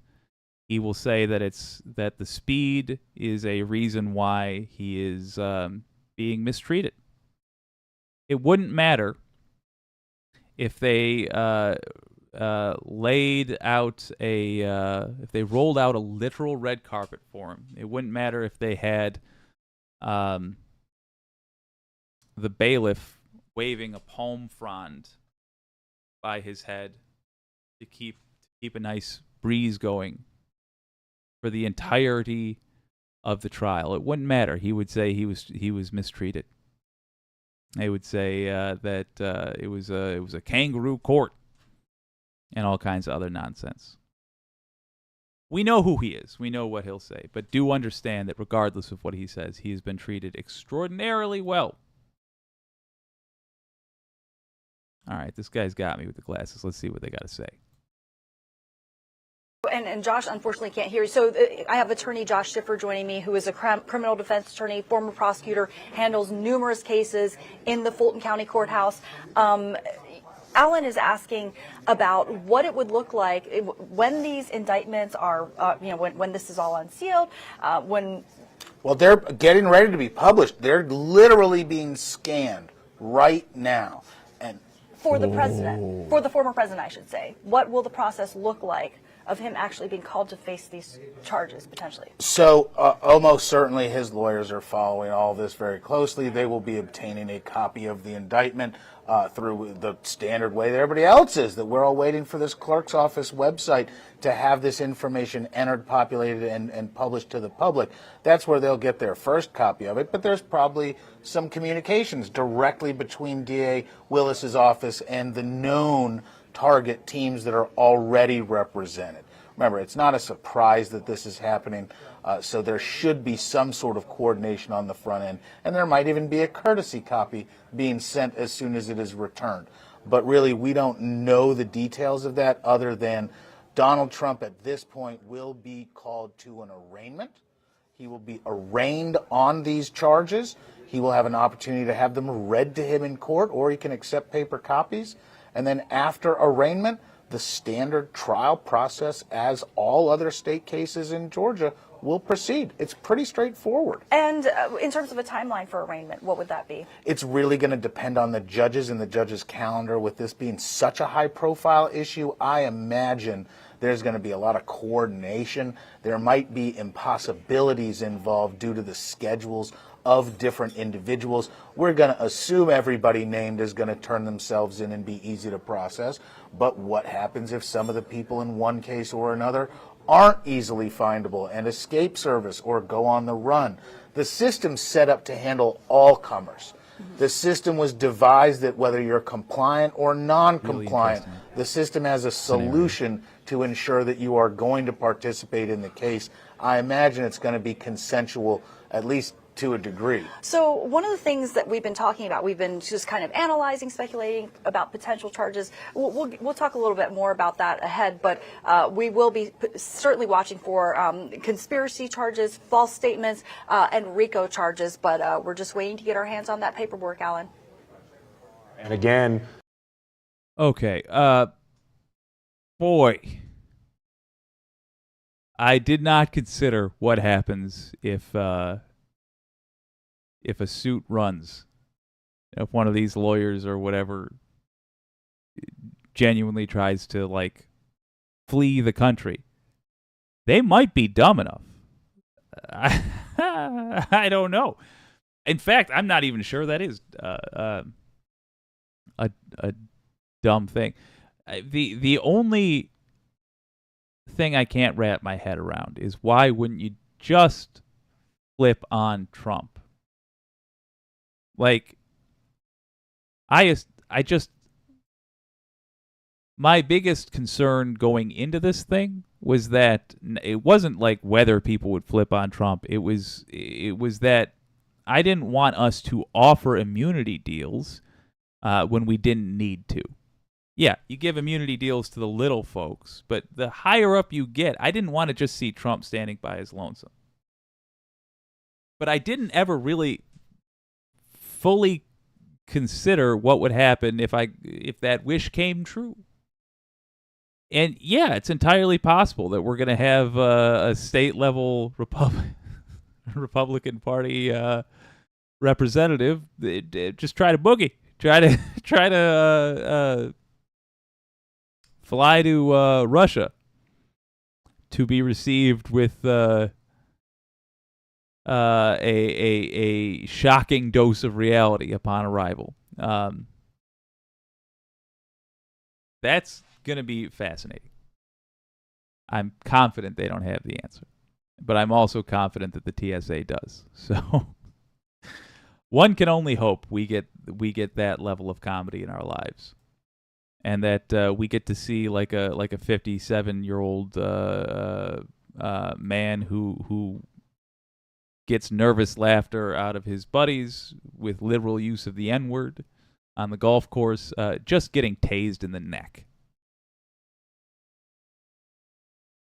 A man can dream. And after we were kind of removed from the courthouse, we were able to go up to the clerk's office and wait there. We still have somebody waiting there for this paperwork to find out who is facing which charges. And so once we get it, guys, we'll be sure to let you know. And once we get this press conference and any details to come from it, we will, of course, be in the room for that. We'll keep you updated. So, guys, back to you. We sure will be. And I know, Doug, you were inside that courtroom right by the front door when everybody walked in past you. We watched it live. They took the documents up to Judge McBurney. He signed them, and just like you said, it was over just like that. He even joked about it. You know, he said, was it everything you were expecting? And I think a reporter then asked him, you know, could you tell us anything about what you saw, who was involved? And his response was, you know, I didn't get a good look, obviously being sarcastic and joking. Walk me through those moments. Yeah, walk me through those moments after that paperwork is handed back to the clerk and they leave that courtroom. There you are, witnessing something that is monumentally historic for our county and our country. How's everybody in the room feeling at that point? Right. Well, you know, as I say, that it was certainly the tensest moment of my life, certainly of my career.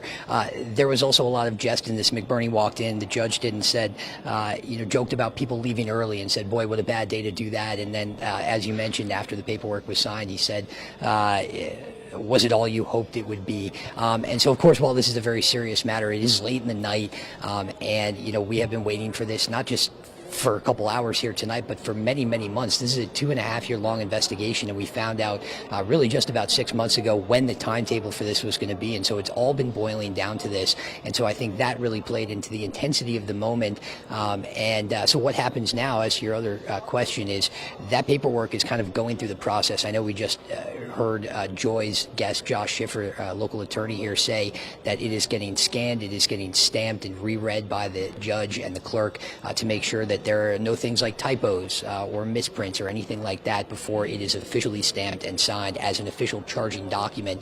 And so that's what's happening right now, just some dotting of the I's and crossing of the T's until we can get that official document in the hands of the public and the reporters that are waiting there for it tonight. It's just going to be a matter of time. We were told it could be as long as 3 hours before they have an official copy to actually send out via their website. And so this could be still quite a bit of waiting here to come before we know who is actually facing what charges from either the DA here at this press conference or from the official paperwork that we're waiting on still, Alan.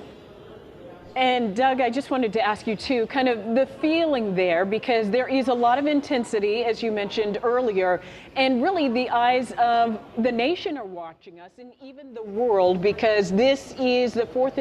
Let's just appreciate this guy knows. He's a local reporter and he knows the nation's watching. Let's see how he's been there all day. His voice is gone. It's Jordan at the free throw line. Let's see how he does under pressure. Respondents, Take all it, waiting to get, you know, that piece of information, waiting to get that interview. I know a lot of people were huddled around former Lieutenant Governor Jeff Duncan, trying to talk to him after he testified in front of the grand jury. What has it been like, kind of being under this intense scrutiny, and all of it centered right there at the Fulton County Courthouse? Yeah, well, it makes the day move fast, I'll tell you that much. My dad used to have a phrase when you would get into tight situations, sharp elbows, and that's, I think, what everyone is kind of having here today. There is certainly a lot of waiting, but those moments are really tense, guys. You know, you are preparing for this for months, and some of the reporters who have been here longer than I have for years. And so, you know, to have it all boil down to this moment right there in Judge McBurney's courtroom, and now in a couple minutes, hopefully getting to hear from District Attorney Fani Willis. You just think about all of the work that has gone into this investigation, all of the work that has gone into, frankly, covering the investigation from our end, all boiling down to tonight, to this moment, and to these charges that we are still waiting to learn a great deal about. So, you know, I would say that intensity certainly is the word that comes to mind when trying to sum up the atmosphere for you out there. Everyone's talking, everyone's speculating, but when it comes down to it, you have to understand that this is history. No matter who you are voting for, who you voted for in 2020, this is historic. And we do have some movement over here, guys, so we're going to go see what the deal is, and hopefully we can get back to you with some more details after this. Got it. Go ahead and go get it done. We'll be checking in with you in a little bit. And one thing, you know, as we... Well, they do what they do, and Vamp, well, he finds that out. Here is the contact link for Atlanta News First. If you want to boost that young man's career significantly, write them an email tonight and say, I really liked that Doug guy you had reporting on the Trump business tonight. Truly, their careers are measured in 3-month increments, during which one or two things are really looked at closely. This will be the thing for Doug. And if his news director gets 10 or 15 emails saying Doug good after this, he's going to be walking on sunshine for the next 3 months. He's going to have a good time. So if you thought he did good, what the hell? Let him know. Oh, mother of God. And hey, if we're also randomly dropping in quality, I can only apologize and assure you that it's going to keep on happening till this stream's over. But I'll do my best. I've got all systems dedicated to streaming this at the moment. We should be hearing this. When I say any minute, I do mean literally any minute. We're going to get this in. I am not refreshing the webpage for the county clerk over there, who would be responsible for uploading the court clerk in that county, who would be responsible for updating the documents. Ironically, that is to get you the information faster. I am instead on Reuters. So if Reuters hears about it before these folks, which is possible, I shall let you know. Day when he saw a meeting taking place, that he saw a Republican, what would have. We've been over this. I'll do it in 5 seconds. George Cheedy, independent reporter, happened to be there when the fake electors were meeting, spotted it, and was a witness. He was not needed today, however, and that is ultimately for the U.S. system of justice. That's a good thing. Or at least it was determined by the prosecution that he was not needed today. Or maybe it was determined by the judge. I honestly can't say that. But for one reason or another, he was excused. Oh, wicked Foxy Dragon. All right, thank you. You know what, Foxy?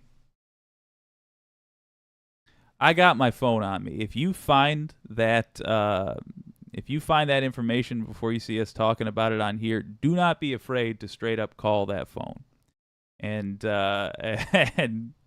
interrupt whatever else I'm doing. Let's listen to what George Cheedy said for a second. That was untrue. That also appears to have been legally interesting, or so I thought up until about an hour ago. So he did not have to provide that testimony today because he already did. So he was able to leave, and he was also told that he would not be called back. Now, it's also important to note that this grand jury only meets 2 times, Monday and Tuesday, and we know now, after seeing what happened just a few minutes ago with the 10 indictments handed up, we know that they are not going to be meeting tomorrow. So we are really in the 11th hour of all of this, and he was not the only person that we rushed to get an interview outside of the courtroom that eventually left. We did hear from a former Lieutenant Governor, Jeff Duncan, who said that this is a pivotal moment and that we're going to have to heal from the things that we are going to hear in this investigation that are going to come out. Now, we have not had a chance to look at those felony counts potentially that may come down in the indictment that was handed up, so we're going to be keeping an eye on that. But I did get to touch base with other key stakeholders in our state that have had their eyes on this investigation, including Marjorie. Stakeholders, that's a hell of a... From earlier today, I did talk about some of the stuff that happened that outside the courtroom when we heard about the Reuters outlet releasing what was later called by the clerk's office a fictitious document where it listed several felony counts. We were told that, there was a document circulating around that was fictitious. Yeah. They didn't name the Reuters outlet by name, but I did ask Marjorie Taylor Greene about that, and she essentially said in part that this is all just another escapade to come after the former president. So we are going to... I mean, why aside from the fact of updating the public on the those folks still being liars, like, why even mention the specifics of their lies at this point? I guess because we're doing different stuff now. They have no choice. They have to say that's what she said. If that's what she said, fair enough. But Jesus, I don't know why the public is at all interested in Marjorie Taylor Greene's opinion on anything, unless they are searching for quick templates on what not to do if you want to get into heaven. Were set to testify a day later, to testify the day before, to get it all done. It was obvious they had a goal in mind when they set their sights on Monday here, and now here we are with this indictment signed. Yeah, I mean, I'm sure they're professionals. It's not a small county, so okay, fair enough. They made an emote after Marjorie Taylor Greene. Here it is, clown emoji, John Doe. Well done, well done. The Mike's Dead Show. I think you are a work of art. I can only assume that was directed at Chidi, but if you're referring to the thing that the letter hack drew, then thank you very much, and I look forward to any opportunity to brag about the fact that the letter hack drew your old pal Jake today. Miss Peachtree is hilarious, says Elaine Sharp. Yes, yeah, I mean, yeah. Like, funny, but also terrifying. Just terrifying. Domenico, to protect the approximate 320 million Americans whom are not problematic for our country and nation. Boom, exactly. Yes. Yes. Oh, Domenico, I would look very carefully at the there we go. I would look very carefully at the approximately 80 million Americans who are problematic, to say the least about them, for the United States of America, in order to that's my editorial, to protect the approximately 320 million Americans who are not problematic for our country and our nation. Yes, exactly. Exactly. Jury, and it's up to them ultimately to vote true bill or no bill on every single criminal count there. And everything that we've been hearing is that it's 10 indictments, so that would be 10 individual cases or fact patterns that she would be going after or prosecuting. And with each one of those, just to clarify on that point.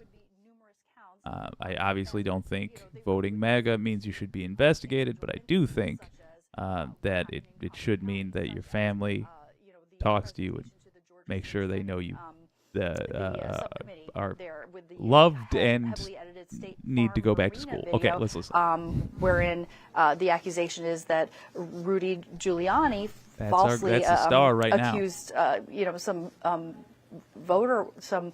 election workers of voting fraud. So it's a very, very complex case, but we've seen that Fani Willis has prosecuted complex cases in the past. One thing that she, I guess you could say, is known for is her prosecution of RICO cases, and that's something that's certainly a unique feature here under Georgia state law. We've talked a lot about the comparison between, or the parallels between this. I'm keeping it up. Oh. Yeah. I'm keeping it up. I'm going to look at your comments. There we go. I'm going to minimize it, scrooge this over here, and pull y'all's comments up. All right.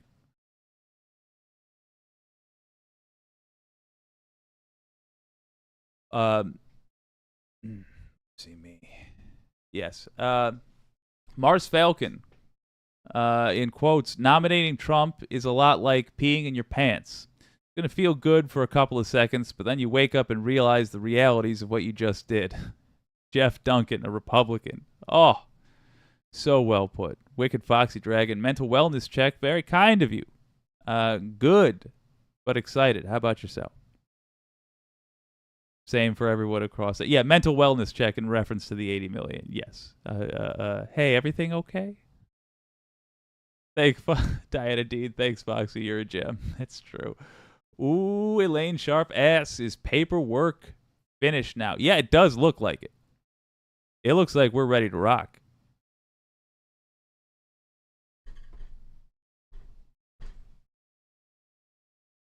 Again, let's go over what we're Wicked Foxy Dragon laughing at the not you, Jake, with the mental wellness check. Fair enough. Again, what we are interested in here are other Republican officials named.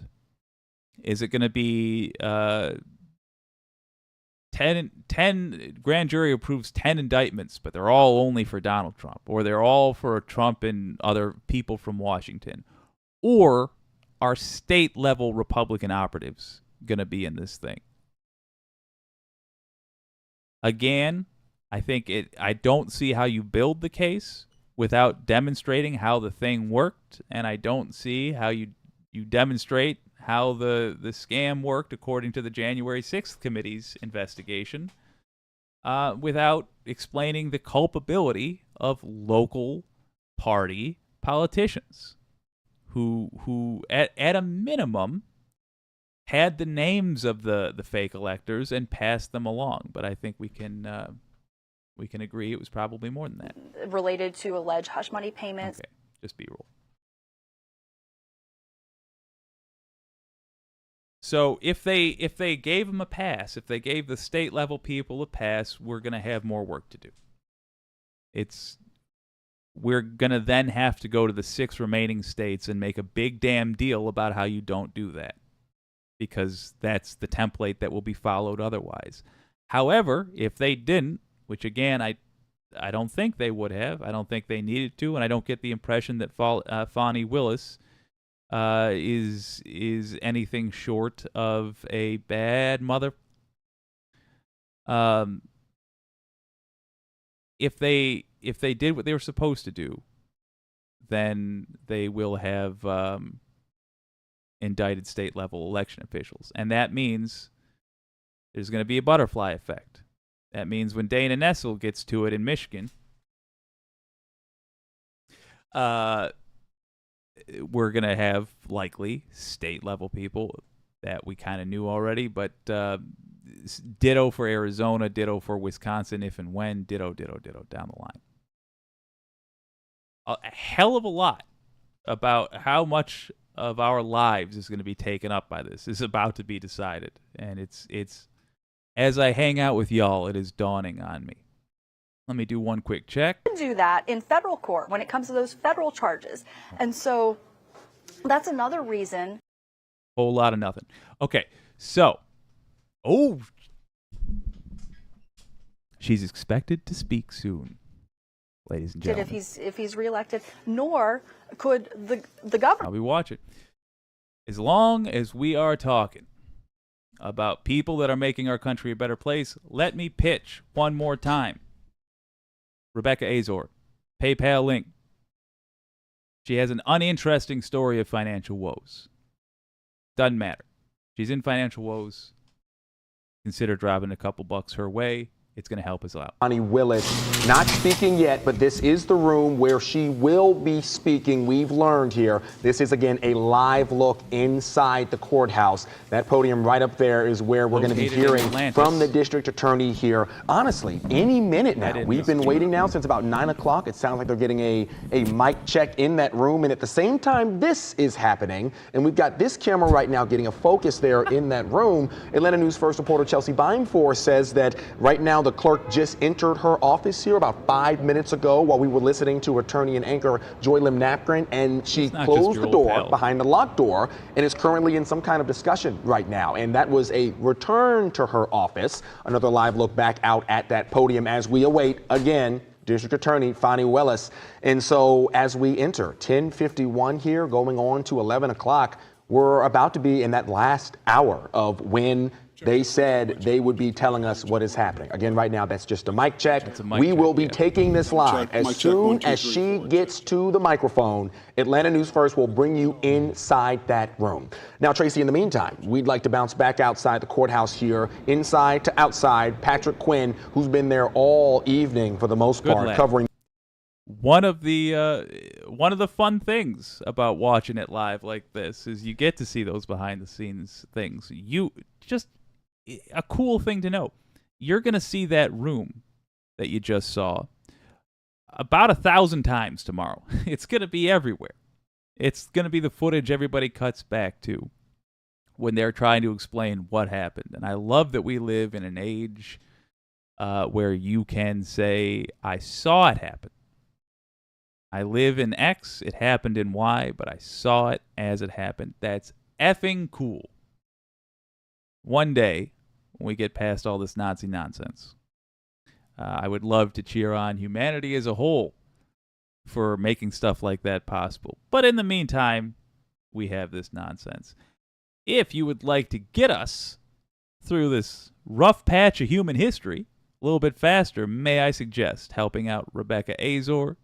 Link is pinned in the comments. It's also in the description. Or if you're not comfortable using PayPal because you're not familiar with that service, I will be donating all super chats tonight to Rebecca Azor's PayPal because she needs help. She needs a little bit of help from her buddies, and the left is good people, and so we're gonna help her out. Also, I can't stress enough the amount of money required to get this person doing the thing we need her to do in order to make all of our lives so much easier going forward, because she is out there making difficult arguments to people that threaten her sometimes. It's so little, the amount of money. It's peanuts. It's compared to the amount of money we're going to have to raise when it comes time for election season or this, that, or the other thing.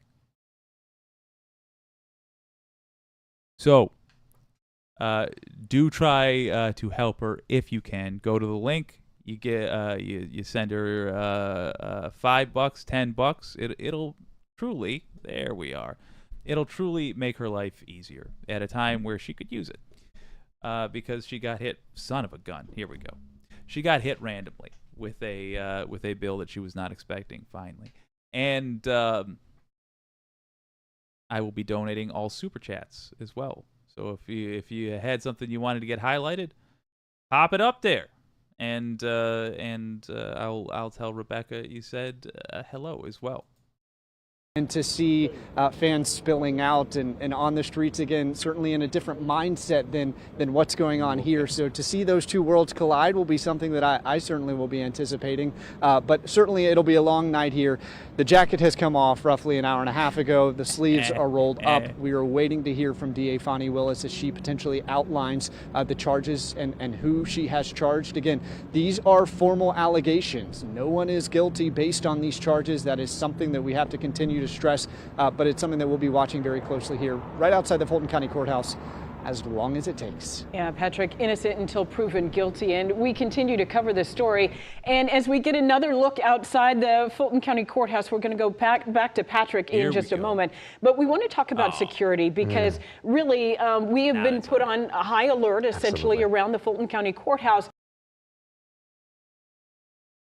By the way, as long as I got you here, radical centrist drinking problem, I don't have a problem with it. I'm doing quite well at it.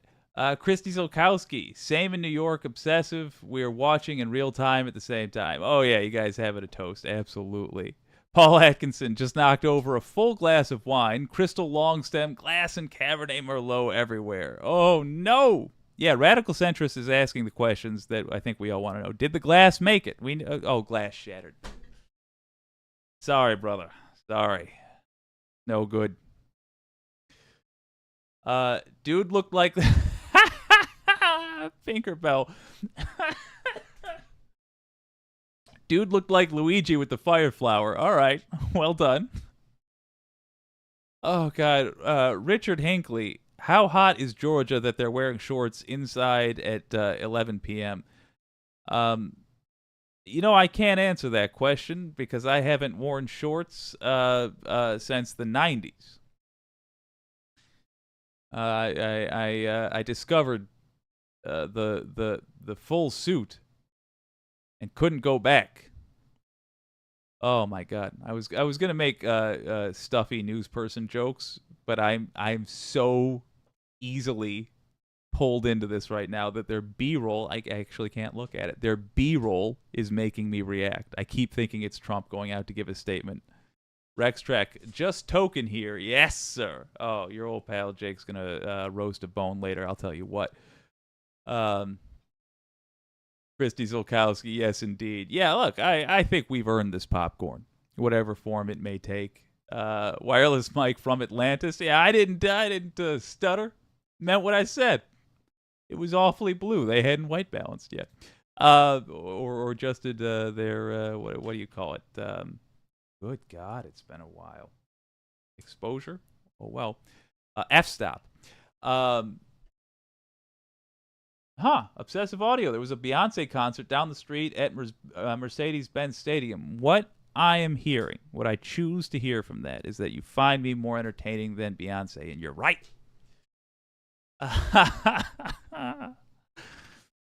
No, in all seriousness, I think that this might be the most I've ever been excited about one of these.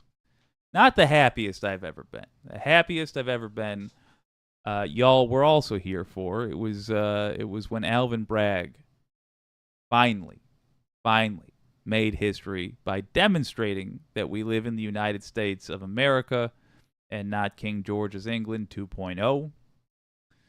I appreciated that because it was a proof of concept that we sorely needed. But this is definitely the most excited I've ever been. In my opinion, this is where it gets real.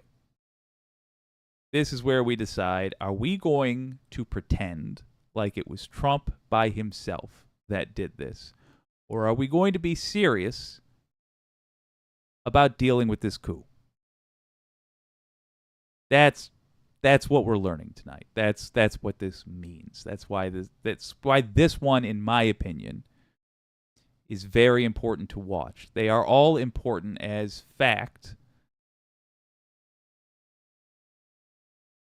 This is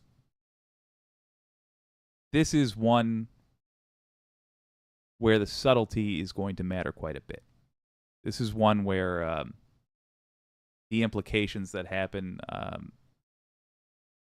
from a few specific things are going to say a lot about the state of criminal justice in the United States and what we can expect for the next year, and then what the world can expect out of us as a country after that. With breaking news. And good evening. Thanks for joining us on this historic night in Metro Atlanta. Rick Fulbam along with Tracy Hutchins and the entire Atlanta News First team covering what we anticipate to be indictments of former President Donald Trump and perhaps some of his allies related to alleged interference with the 2020 election here in Georgia. We're glad you're with us. And if you're just joining us now, we are waiting to hear any moment now from Fulton County DA Fani Willis, whose office has been conducting this investigation essentially since the very first days after she assumed her position as district attorney. They got me. Oh, they got me. I thought that was it. Oh, MSNBC, I'm hearing. Georgia turn it up. And Fulton County and the entire country Dragon, and let them know exactly what the grand jury has decided. We've been reporting on the possibility of 10 indictments being handed up, but exactly who is named in those indictments and what these charges are, we just don't know that yet. Stream. All right, we do have a number of crews covering this. We do want to go to Atlanta News First, Tori Cooper, who's outside the Fulton County courthouse for us. And Tori, you've really been out there. You were able to speak to that Atlanta journalist and activist George Chidi. He was one of the ones expected to testify in front of the grand jury, but did not get a chance to. He said they had pretty much heard all they needed to hear. That's right, Tracy. His testimony was not needed today. George Sheedy got here at 4 p.m. He walked into the courthouse, and then he walked out and then was greeted by a swarm of journalists, including myself. I ran over there as fast as possible, and that's when we were able to address him. And the very first question that I asked him was, "Looks, you tweeted a few minutes ago saying you weren't needed, and talk about why that happened." And he said, "Look, I saw something on December 14th, 2020 at the Georgia Capitol. I wanted to see the vote sealed, and I knew that the Republican Party wanted to provide additional electors, but I knew something may go down that day. So I was outside of the courtroom, and I saw a Republican elector and followed him, and then he was shoved out of the room. He asked why, and he said he was told that it was an educational meeting that was taking place, and now we are learning more about what took place that day. He did share that testimony before the special grand jury that was set a couple of months ago, and then he was not he was not required to share that again today. But we are now learning that former President Donald Trump was indicted tonight. We were able to report that news to you according to CNN. We did get that. I have my producers in my ear right now, and we are able to share that right now on Atlanta News First. Of the 10 indictments that were handed up, the former president was named in that, and we are going to get a look at the counts that he will be facing, the charges that he will be facing in this indictment. And this is something that has had the eyes of the entire country right now. And I've seen other people that were called to testify today, and we heard from former Lieutenant Governor Jeff Duncan, who did share that this was going to be a pivotal moment, that we were going to hear a lot and we were going to have to heal from a lot. So now we have our reporters inside, and they are just waiting to hear from DA Fani Willis. So we are going to be standing by to hear from her and officially see what's next in this investigation. Okay, so we knew that. I mean, we didn't know that. That has now been confirmed. We threw the baseball up and waited, and the baseball hit the ground eventually. We knew it was pretty obvious Trump was going to be one of those indicted. Glad to have it confirmed, though. Do not put anything past the U.S. justice system in terms of letting Rich go. So good. Good. It's a start. Let's find out who the other folks are. We are looking for local Republican officials, rather not even really local, state Republican officials. That's who's of greatest interest. All right, we do have live team coverage. We want to go out to Patrick Quinn. He's been outside the Fulton County Courthouse. All right, and Patrick. Of course, covering the security and the tight ring that officers and deputies have around that courthouse, Patrick. There has certainly... Well, he's talking about that. I wanted to give a heads up. CPUP, your super chat earlier. Thank you. Indictment night. That's going to go help a leftist create good content. I appreciate it. I want to remind everybody, all super chats tonight are going to our Rebecca Azor from Act.tv. She's also a co-host with Benjamin Dixon. And we want to encourage her to stay in the business, which means that the financial troubles she got hit with randomly, we need, hopefully, we can make easier on her. It's as simple as that. There is no better bang for our buck that we will be able to get with the money we put into that cause. Part of his statement that reads today, Fani Willis joins Merrick Garland, Jack Smith, and Alvin Bragg in the Durango Democrat Prosecutor Club, their only goal being to arrest Donald Trump and prevent him from being on the ballot against Joe Biden. President Trump will continue to power through this unprecedented abuse of power as the American public continues to rally around him harder, stronger, and more enthusiastically than ever before. That is from one of his spokespeople. So already we're seeing, just as within the last couple minutes, the former President Donald Trump being formally indicted here in Georgia. His team is already speaking out. Yeah, his team, under his instruction, presumably, is already interfering with the law. I wonder if they personally have ever read any of the indictments. I wonder if they have ever asked themselves, what does it feel like when the slope is slippery and you're on it? Does it feel like this? Am I sliding down? I would do that if I was on Trump's team. I would do that if I was writing emails, press releases, etc. for him, because they're interfering with the pursuit of justice. In the indictment, And the that's a state crime. of Georgia v. and then a whole list, and the number one person at the top of the list is former President Donald Give me the John rest. Trump. Give me that Yeah, and there goodness. are 19 other defendants listed in there, along with the charges as well, that include violation of the Georgia RICO. So of course we had talked about RICO, and kind of one of the strongest, widest nets that DA Fani Willis could pursue in this, and that is at the top of the list here. Let's check in with Joy Lim Nakrin, who is one of our Atlanta News First anchors, also an attorney, and she's standing by with Brendan Keefe, our chief investigator. They're in the newsroom. And guys, you've just gotten your hands on these documents as well. What are you seeing? All 98 pages. Tunes, We're trying to welcome sit back. through the 98 pages. But, the major headline here, as you guys have already stated, is that Donald Trump is, in fact, indicted, just as we anticipated. And we are seeing 13 different indictments involving the former president. There were 39 indictments listed here. And as predicted, each one centers along a certain fact pattern, a particular fact pattern, particular series of events. And so, for instance, number one, which is, I would say, the most significant of these, is RICO. That is an indictment for the violation of the Georgia RICO Racketeering, Influence, and Corrupt Organization Act.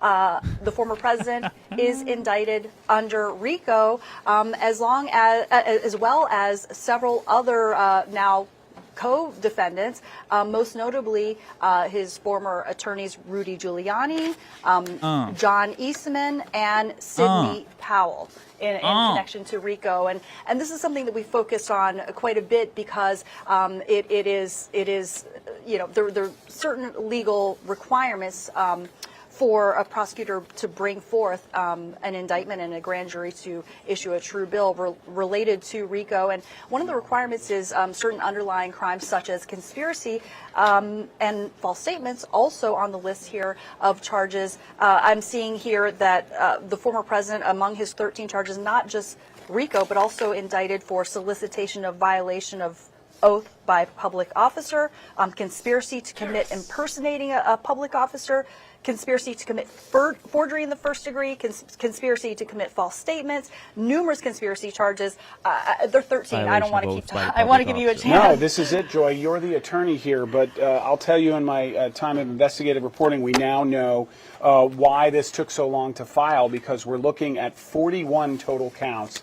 There's just 40 on the front page, but as you go deeper into the indictment, we're looking at 41 total counts and 19 separate defendants, and it involves basically everything we've been talking about from day one. But 13 of those charges are assigned to Donald John Trump, the former president of the United States, and he is now officially indicted on these state charges under case number 23 SC 188947. Are they there?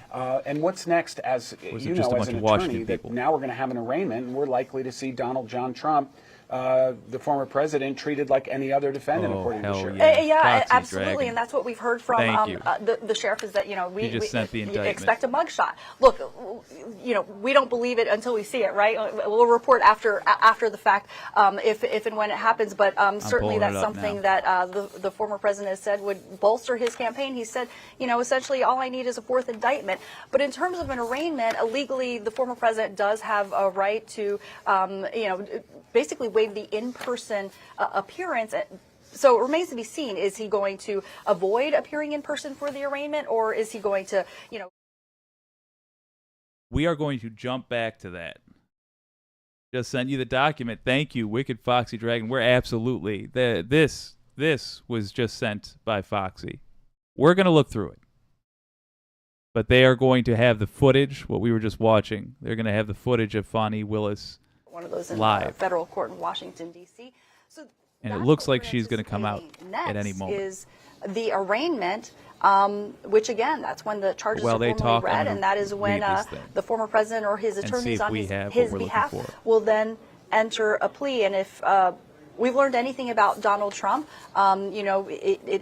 is that he fights for his position, and he has maintained that he is not guilty, that he's innocent, that phone call was, quote, perfect to Secretary of State Brad Raffensperger in January of 2021, in which he was heard saying, I need 11,780 votes. Not all charges attached to all defendants here. They are spread out, and and by the way, these documents that we have, this is double-sided right here, so this is printed on both sides. This is a thick and thorough indictment, and there's a lot of boldface names, but there's also some names we have not heard before, and these involve the calls to Shay Moss and Ruby Freeman. Those are also indicted in here, and basically it's everything we've been talking about, but quickly, just some of the boldface names. Donald Trump, Rudy Giuliani, John Eastman, he was the supposed constitutional scholar who came up with the January 6th plan to essentially throw out the Georgia and other state electors. The former chief of staff, Mark Meadows, Kenneth Cheeseborough, Jeffrey Clark, Jenna Ellis. She was another attorney of Donald Trump. And then you've got a whole list of others, including David Schaefer, who is the former GOP chair for the state of Georgia. And then these other names like Sidney Powell, who was also an attorney who had a sort of wild speculation that Venezuela and the ghost of Hugo Chavez were somehow involved with rigging Dominion voting machines, which we know is completely false. And now she is criminally charged, an attorney who recommended this plan, along with the others, to Donald Trump. So these are the things we're seeing, and we're seeing some very the short version. There are awfully local Georgia folks here. Good. That's an excellent sign. What he just named, Schaefer, perfect. Perfect. That's what we needed to hear. Right now, before she has spoken, based on the actions she has taken, I know it's a wild thing, but based on the actions she has taken, no notes for Fani Willis, none, goose egg, fantastic job, truly. I don't know Georgia election officials all that well, certainly not well enough to fire off at the hip and say that I'm positive these are big fish. I don't know the context of them. I know that some of the people on there are literally just, a teacher was one person. They're the people that got duped.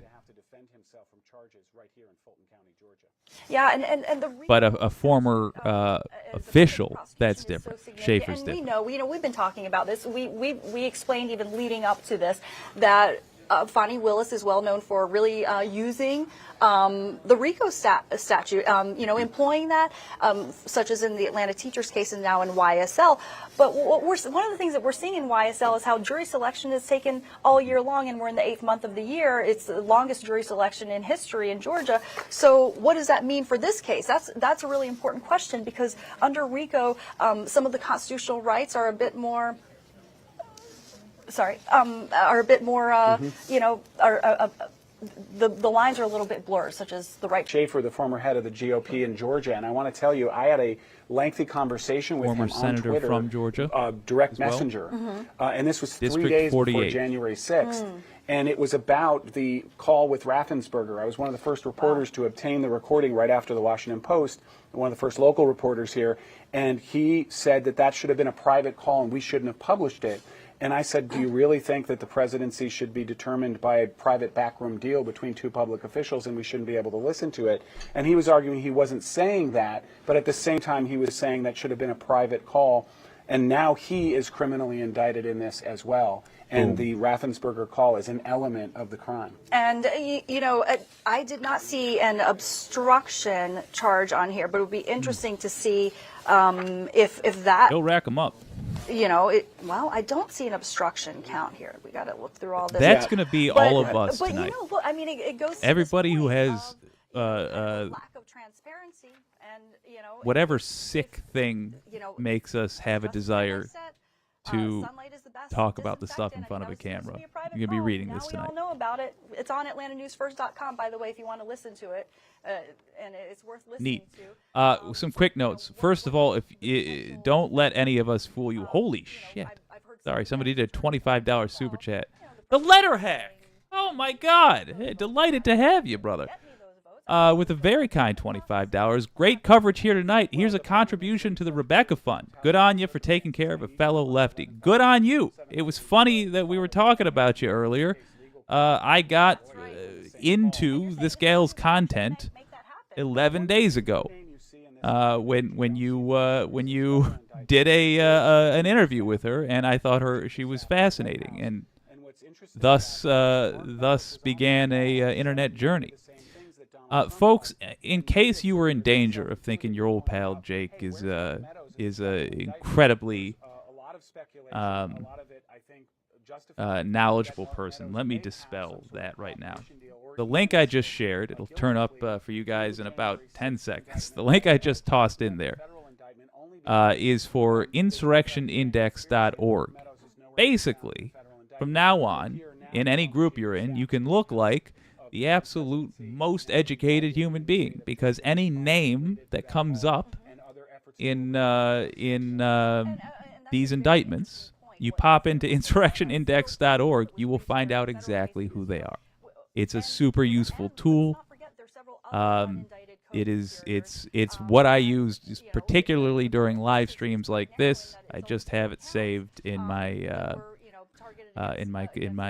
whatever you call it, bookmarks. I recommend you do the same if you want to know who these people are without having to memorize them. This was in the documents that were part of what the federal indictment looked at, and that was yeah. So using that, let's look at David Schaefer a little bit. Insurrection related information. He was a fraudulent elector and an election denier.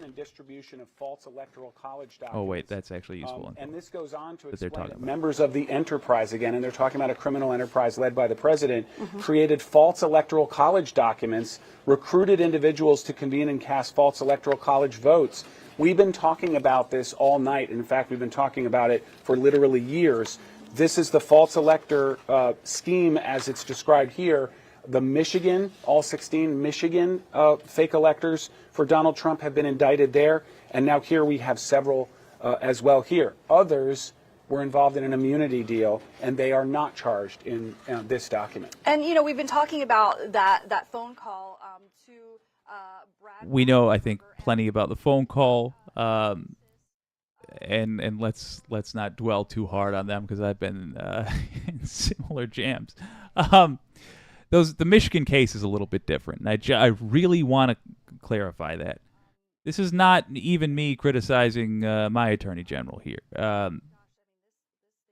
Dana Nessel had a clearly different idea of what we were doing with this, and she has pretty much just allowed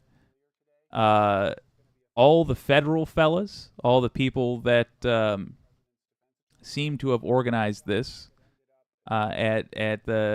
from the White House, let's say, to be the purview of other investigators for now.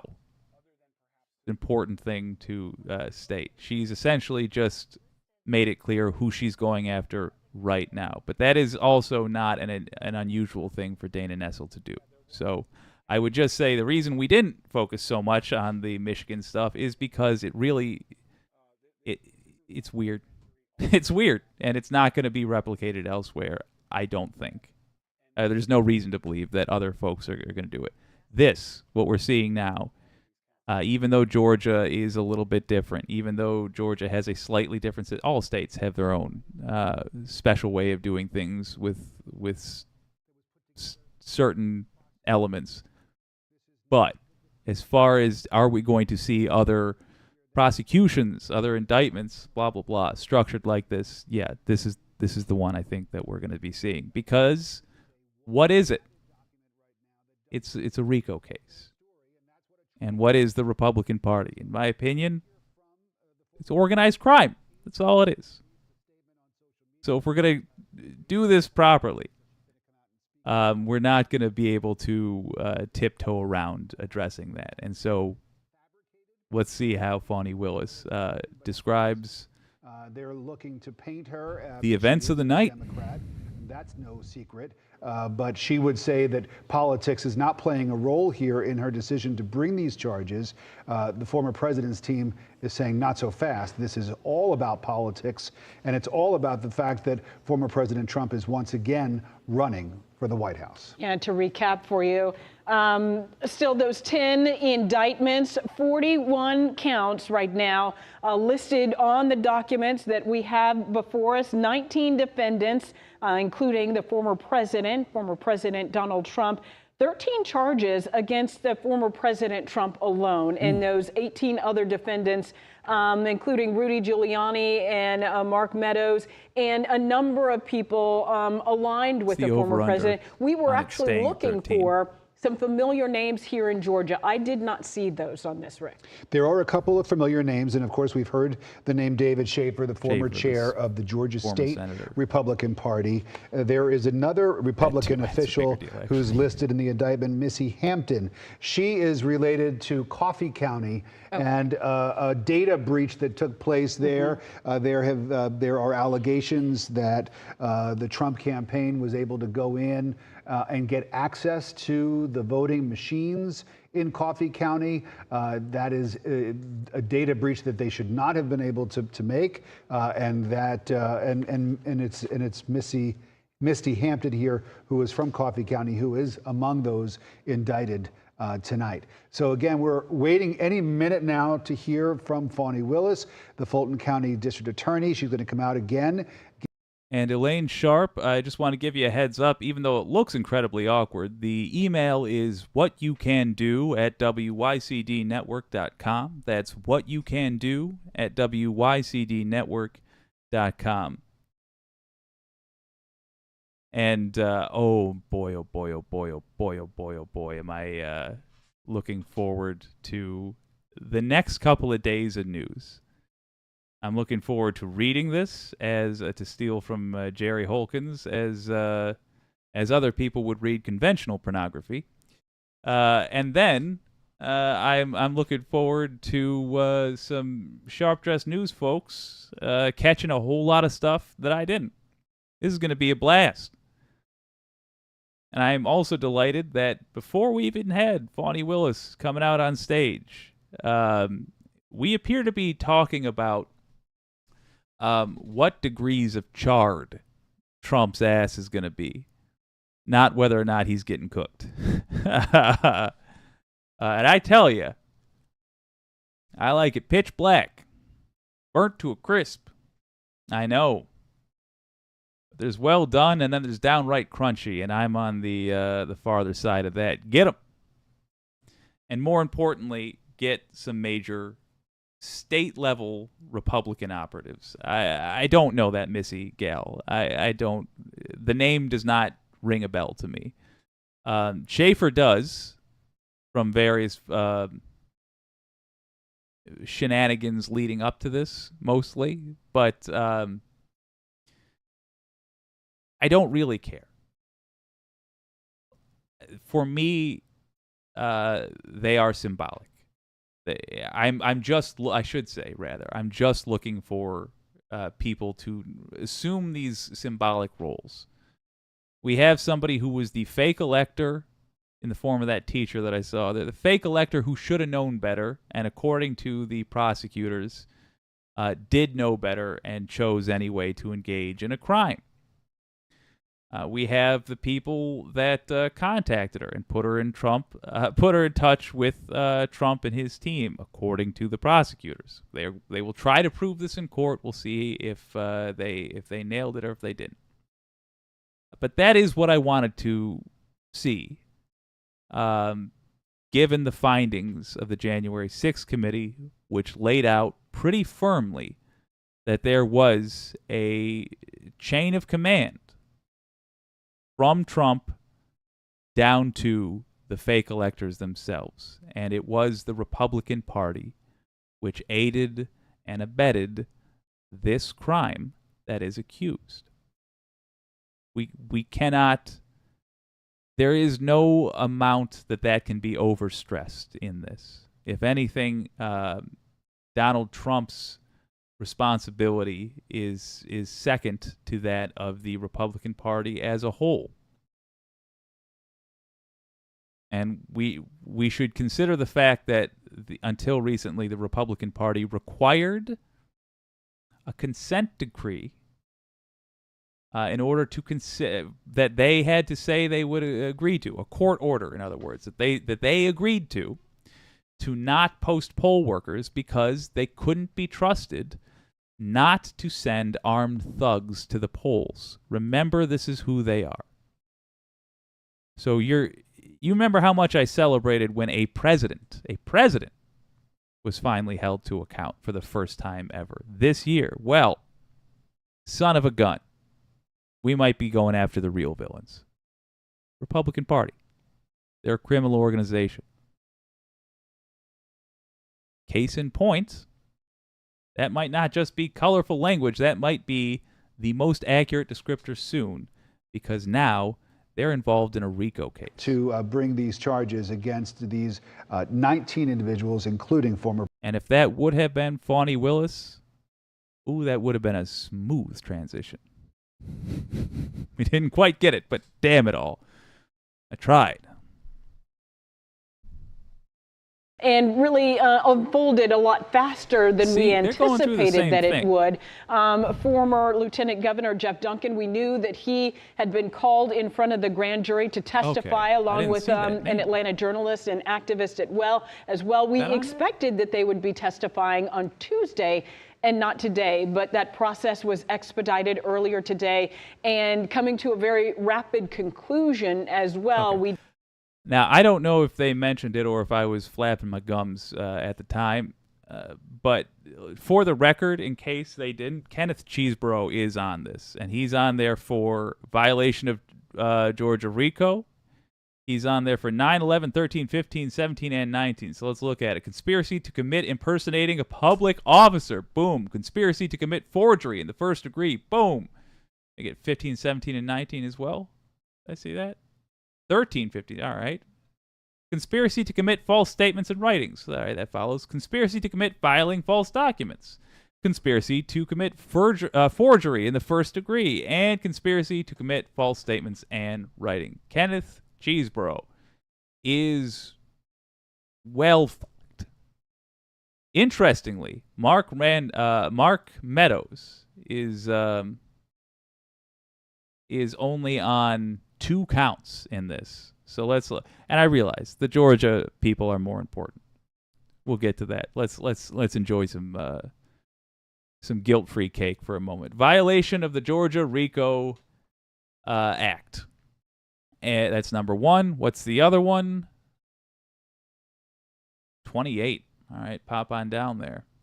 Solicitation of violation of oath by public officer. We can assume that public officer is Raffensperger, and they are referencing there his phone call, his arranging of that.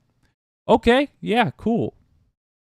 That's basically what I thought. I'm going to keep a hairy eye on this. Let's look at some of y'all's comments. Obsessive audio impersonating a public officer. Domenico agreed. Bring the villains to justice. All of them. Bam, bam. Well put. Jess Rush, that's in reference to Jess Rush calling them 19 villains. Absolutely. Solicitation of violation of oath. Yes, indeed. Mars Falcon says, whether he has been metamuciled and loosened the flow is not yet known. The Mike Stead Show. Fair enough.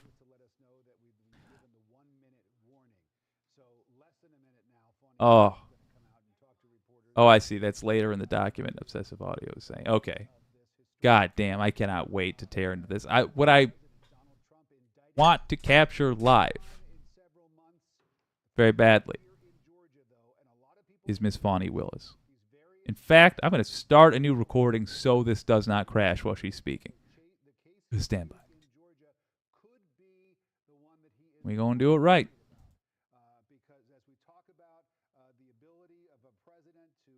It is the indictment of former President Donald J. Trump, and the rest of his RICO gang. At least that's according to Fulton County DA Fani Willis. She's about to speak, and we are on watch for her to roll that out. Got a message from Foxy here. I'm going to read the Enterprise.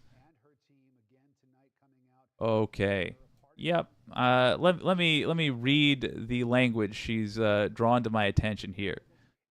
The Enterprise operated in Fulton County, Georgia, elsewhere in the state of Georgia, in other states, including, now hear me, y'all, but not limited to, can you name the names that we've been saying on the channel from the jump?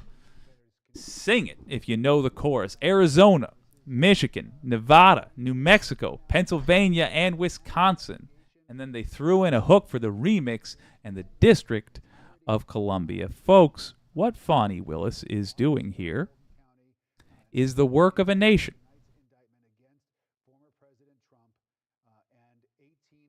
The evidence that comes to light due to her hard work can simply be referenced by other courts. Each one of these is going to get successively easier and easier. And as Trump fries on this pan, other folks are going to see it. Other folks who are involved in those conspiracies, they're going to see it, and they are going to do what these folks do. They are going to self-preserve. They are going to screw each other over, trying to escape the consequences of their actions. These are people, remember, state Republican officials, good God. Not only have they never had consequences for their actions, or rarely have, they're surrounded on all sides by people they see never experiencing consequences for their actions. So when they see Donald Trump and people they know in Georgia experiencing genuine consequences, I don't think they're going to be so brave. I think a whole lot of that courage was barroom talk from people that have never had to do barroom action. And they're about to see somebody get hit. And I suspect we're going to hear a whole lot of apologies. Fani Willis, doing the work of a nation. Can you imagine where we'd be if we had her instead of Merrick Garland? Fantasies for another day. Let's be glad she is where she is now. Because apparently that was the position she needed to be in to save our asses. Thank you, Fani Willis. Assuming, of course, she can prove all this in court. Protesters who may assemble at the courthouse as a result of these charges being leveled tonight. She let law enforcement know, and the Fulton County Sheriff Pat Labat. This is the window I'm talking about. The middle of August. She made it very clear that this is when we were imminent. Here we go, getting ready. I do wonder, is this going to be televised? Fani Willis now steps up to the microphone at the Fulton County Courthouse. Let's take a listen. We don't need my mug up there for that. Get him, Fani. My friend, the spotlight's yours. You earned it.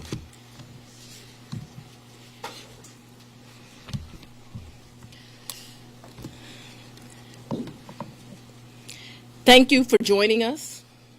I'm here with the prosecutors and investigators who have worked diligently on the investigation of criminal attempts to interfere in the administration of Georgia's 2020 presidential election. Today, based on information developed by that investigation, a Fulton County grand jury returned a true bill of indictment, charging 19 individuals with violations of Georgia law arising from a criminal conspiracy to overturn the results of the 2020 presidential election in this state. Bada boom. The indictment includes 41 felony counts and is 97 pages long. Please remember that everyone charged in this bill of indictment is presumed innocent. Good. Specifically, the indictment brings felony charges against Donald John Trump, Rudolph William Louis Giuliani, John Charles Eastman, Mark Randall Meadows, John Cheeseborough, Jeffrey Clark, Jenna Lynn Ellis, Ray Stallings Smith III, Now comes the new Robert names. David Cheeley, Michael A. Roman, David James Schaefer, Sean Micah Tresher Steele, Stephen Cliffgard Lee, Harrison William Prescott Floyd, Travion C. Cootie, Sydney Catherine Powell, Kathleen Austin Latham, Scott Graham Hall, and Misty Hampton, also known as Emily Misty Hayes. Every individual charged in the indictment is charged with one count of violating Georgia's Racketeer, Influenced, and Corrupt Organizations Act through participation in a criminal enterprise in Fulton County, Georgia, and elsewhere to accomplish the illegal goal of allowing Donald J. Trump to seize the presidential term of office beginning on January 20th, 21. Hell yes. Specifically, the participants in association took various actions in Georgia and elsewhere to block the counting of the votes of the presidential electors who were certified as the winners of Georgia's 2020 general election. As you examine the indictment, you will see acts that are identified as overt acts and those that are identified as predicate acts, sometimes called acts of racketeering activity. Overt acts are not necessarily crimes under Georgia law in isolation, but are alleged to be acts taken in furtherance of the conspiracy. Many occurred in Georgia, and some occurred in other jurisdictions and are included because the grand jury believes they were part of the illegal effort to overturn the results of Georgia's 2020 presidential election. Fani Willis. The acts identified as predicate acts or acts of racketeering activity are crimes that are alleged to have been committed in furtherance of the criminal enterprise. Acts of racketeering activity are also charged as separate counts in the indictment against those who are alleged to have committed them. All elections in our nation are administered by these states, which are given the responsibility of ensuring a fair process and an accurate counting of the votes. That includes elections for presidential electors, Congress, state officials, and local offices. The state's role in this process is essential to the functioning of our democracy. Georgia, like every state, has laws that allow those who believe that results of an election are wrong, whether because of intentional wrongdoing or unintentional error, to challenge those results in our state courts. The indictment alleges that rather than abide by Georgia's legal process for election challenges, the defendants engaged in a criminal racketeering enterprise to overturn Georgia's presidential election result. Subsequent to the indictment, as is the normal process in Georgia law, the grand jury issued arrest warrants for those who are charged. I am giving the defendants the opportunity to voluntarily surrender no later than noon on Friday, the 25th day of August, 2023. Yes.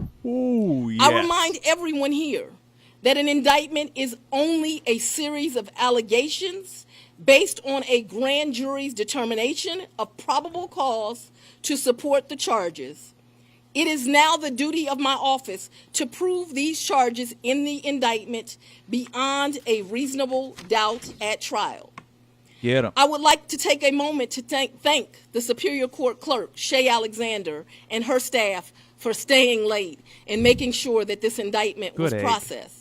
I would also like to thank the men and women of Sheriff Labatt's office for keeping the courthouse open, but most importantly for keeping us safe over the weeks and months that have led up to this indictment, and for what I know they will continue to do to keep us safe. Sad that that's necessary, but we also want to thank the Atlanta Police Department and other law enforcement partners who have worked with the sheriff to keep us safe. I will now take a very limited number of questions prior to going to sleep. Ha! All right. Take a lap. If you don't mind, Surveil 11 to 11. Quick question. Can you clarify in Georgia the mandatory minimum when it comes to RICO charges, whether it's servable by probation or how that might play out? The RICO charges has time that you have to serve, so it is not a probated sentence. Madam District Attorney, what's the timetable for the trial? What is the timetable for the trial? Yes. As you know, in this jurisdiction, trials are set by the judges, and so it will be the judge that sets the date of the trial.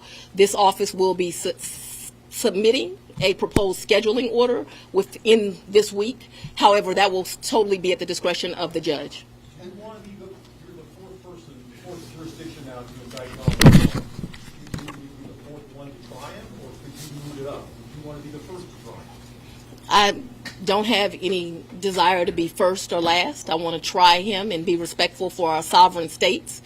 We do want to move this case along, and so we will be asking for a proposed order that occurs a trial date within the next 6 months. Madam District Attorney, there was earlier today there was a fictitious Oh yeah.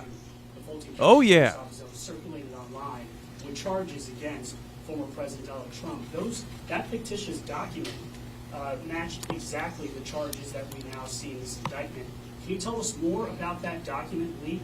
Because now you have the former president's lawyers who are saying this is emblematic of a serious problem with your office. No, I can't tell you anything about what you refer to. What I can tell you is that we had a grand jury here in Fulton County. They deliberated till almost 8 o'clock, if not right after 8 o'clock. An indictment was returned. It was true billed, and you now have an indictment. I am not an expert on clerks' duties or even administrative duties. I wouldn't know how to work that system, and so I'm not going to speculate. Next question. Have you had any contact with the special counsel about overlap between these cases, and do you intend to try all of these defendants together? Do I intend to try the 19 defendants in this indictment together? Yes. And have you had any contact with the special counsel about the overlap between this indictment and the federal indictment? I'm not going to discuss our investigation at this time. Ma'am, we're I'm entering going to take. The arguments made by former President Trump that this is a politically motivated affair. I make decisions in this office based on the facts and the law. The law is completely nonpartisan. That's how decisions are made in every case. To date, this office has indicted, since I've been sitting as a district attorney, over 12,000 cases. This is the 11th RICO indictment. We followed the same process. We look at the facts, we look at the law, and we bring charges. Oh, beautiful. Beautifully handled. You've been listening live to Fulton County District Attorney Fani Willis, really outlining the indictments against former President Trump and 18 other defendants, 41 counts all totaled, 19 defendants, including former President Donald Trump. 13 of those charges against the former president. And the most glaring thing that stood out to me, I'm sure to you, Rick, as well, DA Willis said she gives the defendants an opportunity to surrender by noon Friday. That's how long you have. That, by the way, that is the first time in all of this that I have genuinely heard of Trump or any other Trump-related defendant genuinely receiving the same treatment other defendants would have. First time in all of this. First time there wasn't a special exception made or things were tweaked this way or that. That, before they rush in to swamp the media with how unfair that was, that she told them when they had to surrender by. I want to be perfectly clear. That badass line, noon Friday, is exactly what everybody else would have received. I mean, everybody else that was not already sitting in the jail cell, as almost everybody else would be. But still, really, I only have two questions remaining after all of this tonight. And I'll tell you right now, folks, I'm going to, because of technological limitations, as well as brain limitations, we're going to carry a lot of the content that was going to be tonight. We're going to do tomorrow. It's still interesting stuff. But I do just have really two questions that stick out about this. Is Fani Willis married, and is she taking proposals? She did one hell of a job. That's a lawman. Well done. I was delighted to share this moment with you. We're going to talk about it on the other side. My God, what a night. Christy Zulkowski with the cheers. Yes, indeed. Yes, indeed. Mike's Dead Show, talking to Mars Falcon. Ever since Reagan made telling the truth in network news optional, I have got the most educated audience on the internet, and I am delighted. Jess Rush, fabulous day. Absolutely. Oh, my God. Real talk from John Bailey. I love her from John Bailey. Oh, yeah, I'm sorry, Davy Jones. Your poster's getting replaced in your old pal Jake's room. Mars Falcon, why do reporters ask Trump questions like, is this a politically motivated indictment? I swear, just both sides without fairness. Some people have no sense. It's insane. I will say, there's a lot of folks that are allowed to call themselves reporters who shouldn't be. And there's also a lot of folks who are allowed to not call themselves reporters when they should be. And we might need to get a little bit stricter about not the questions you can ask, but whether or not you can say you are a certain thing or not, but not pick up the standards that come with that name. John Bailey, brava, Fani, absolutely, yes. Wicked Foxy Dragon, me first, Jake, get in line, I will join a gang. Fair enough. I'm not gonna lie. I'm fully. I feel almost obligated at this point to hire a mariachi band and stand outside Fani Willis's terrace and take a genuine whack at pitching woo. I know I'll get a polite refusal, but my God, it's only right. I just haven't had anyone treat me right in a long time. I haven't had anyone listen to my cries for justice. Except for y'all, actually. And by God, thank you. Because I don't think this would have happened. I don't think Fani Willis would have had the societal momentum behind her to overcome the obstacles which I'm sure were there and we haven't even heard about, much less the ones we did hear about. Like, for example, Merrick Garland, way at the tippy top, saying they're not even allowed to mention Donald Trump's name during the first year after the coup. Not even allowed to mention his name. Can you imagine what officials in Georgia did to Fani Willis? What are the stuff we know happened? We know they changed the very laws around her job. They fired a warning shot across her bow by saying essentially what she's doing right now will be illegal in the future. I think that move got vetoed, but the fact that they tried to do it tells you just a little bit about the pressure she must have been under. So she would not have been able to do what she did just now, telling Trump and his goons, you got till noon Friday. She would not have been able to do that unless those who would have used their power corruptly to stop her were at least worried about what you'd have to say about it. Tonight didn't happen without you. It shouldn't have been on you. That's essentially what we're here to fix after this.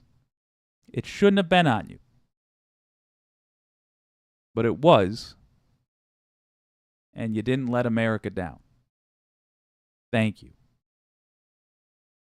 And if you're from outside of these borders, and you also got loud, and you also took an interest, I owe you personally a debt that I hope I never have the opportunity to repay. But be assured that I will, if that dark day ever comes to your country. I think as a people,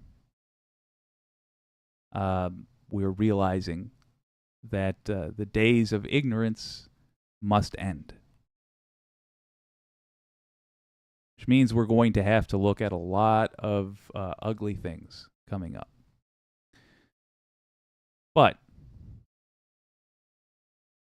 there is a special reward in moments like tonight. And hanging out with folks like you is